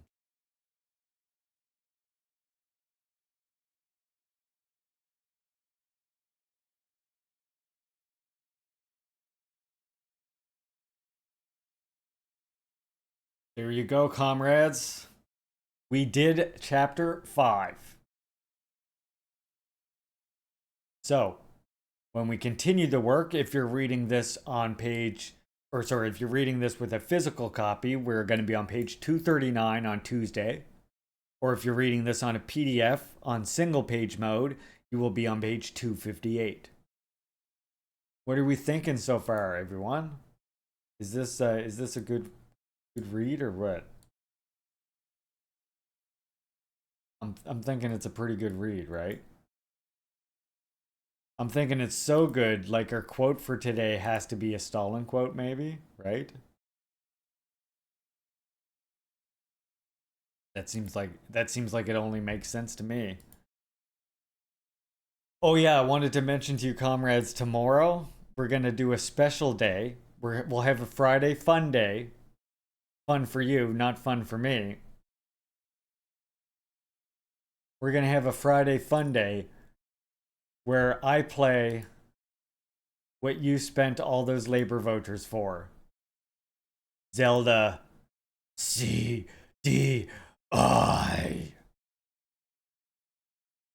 You wanted it. I gave you 30 days to realize the goal of 100,000 labor vouchers, and you all did it in 10 days. So tomorrow we're going to play Legend of Zelda CDI and probably some other game that's not as infuriating as well. Now you want cookies. Well, I could use some cookies, if I'm being honest. Here we go. The revolution that feeds the children gets my support. I got a great Stalin quote for you. My Cookie Monster voice.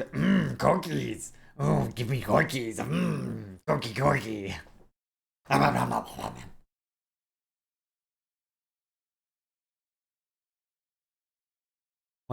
of my favorite Stalin quotes right here before we start our raid up.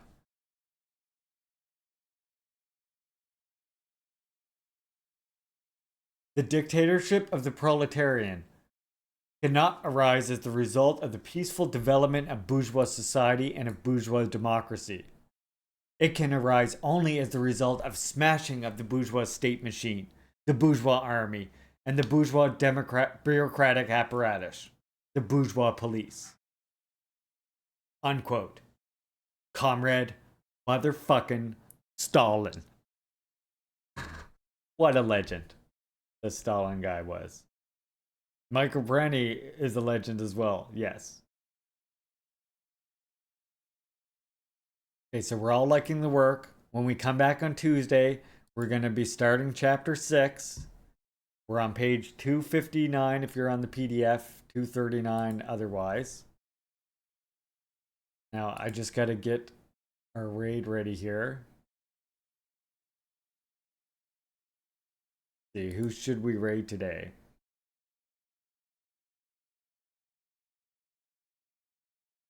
Shall I put up a poll here about who we shall raid? New poll, here we go. And I'm gonna put on this as well while we're,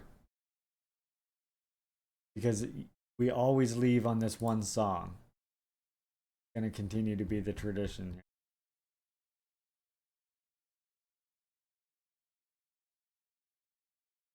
Okay.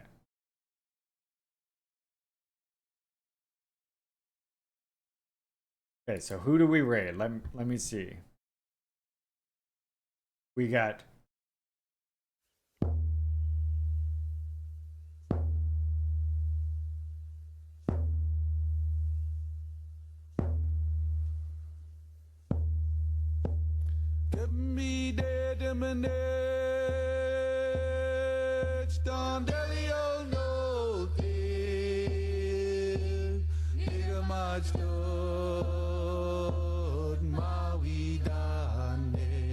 Okay, here's the election of your life in chat now.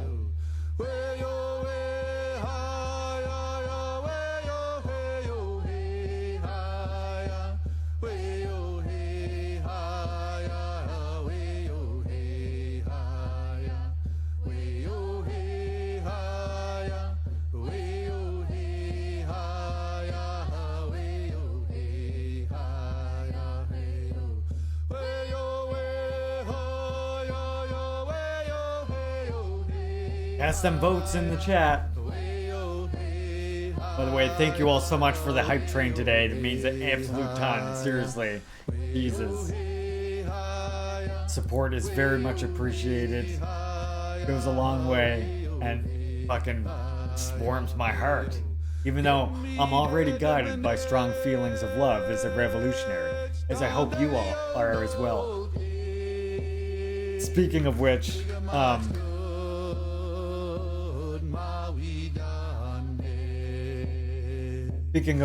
on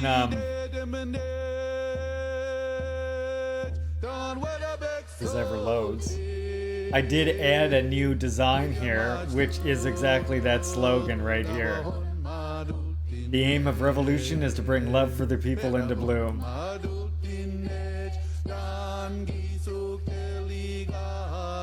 So if you ever want to, I just threw some designs in case you ever want to support the stream that way, feel free, you know? And in case you want any of my designs on stuff. The Juche gang patch just looks like for some reason that symbol looks like it will turn out so good embroidered. To me, anyway. But I'm probably biased, I recognize that much.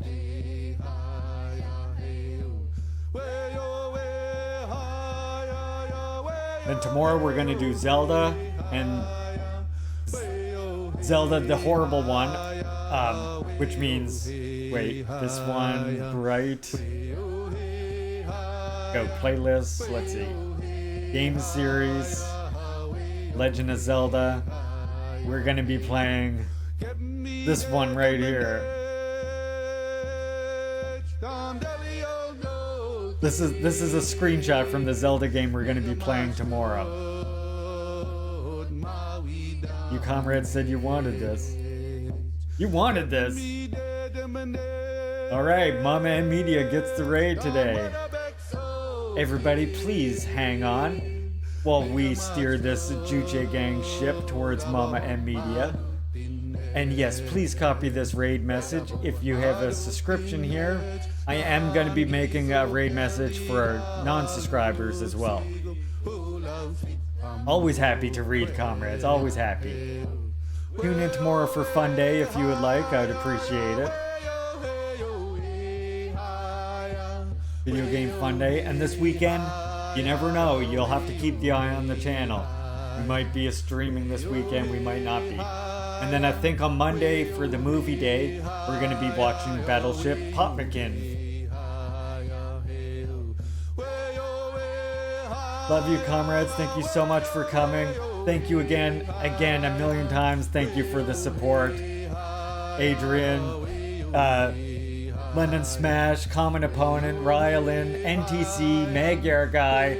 Thank you so much, comrades. It means so much to me. Strin Sam. The heart is warm. Now, go warm Mama and Media stream up as well.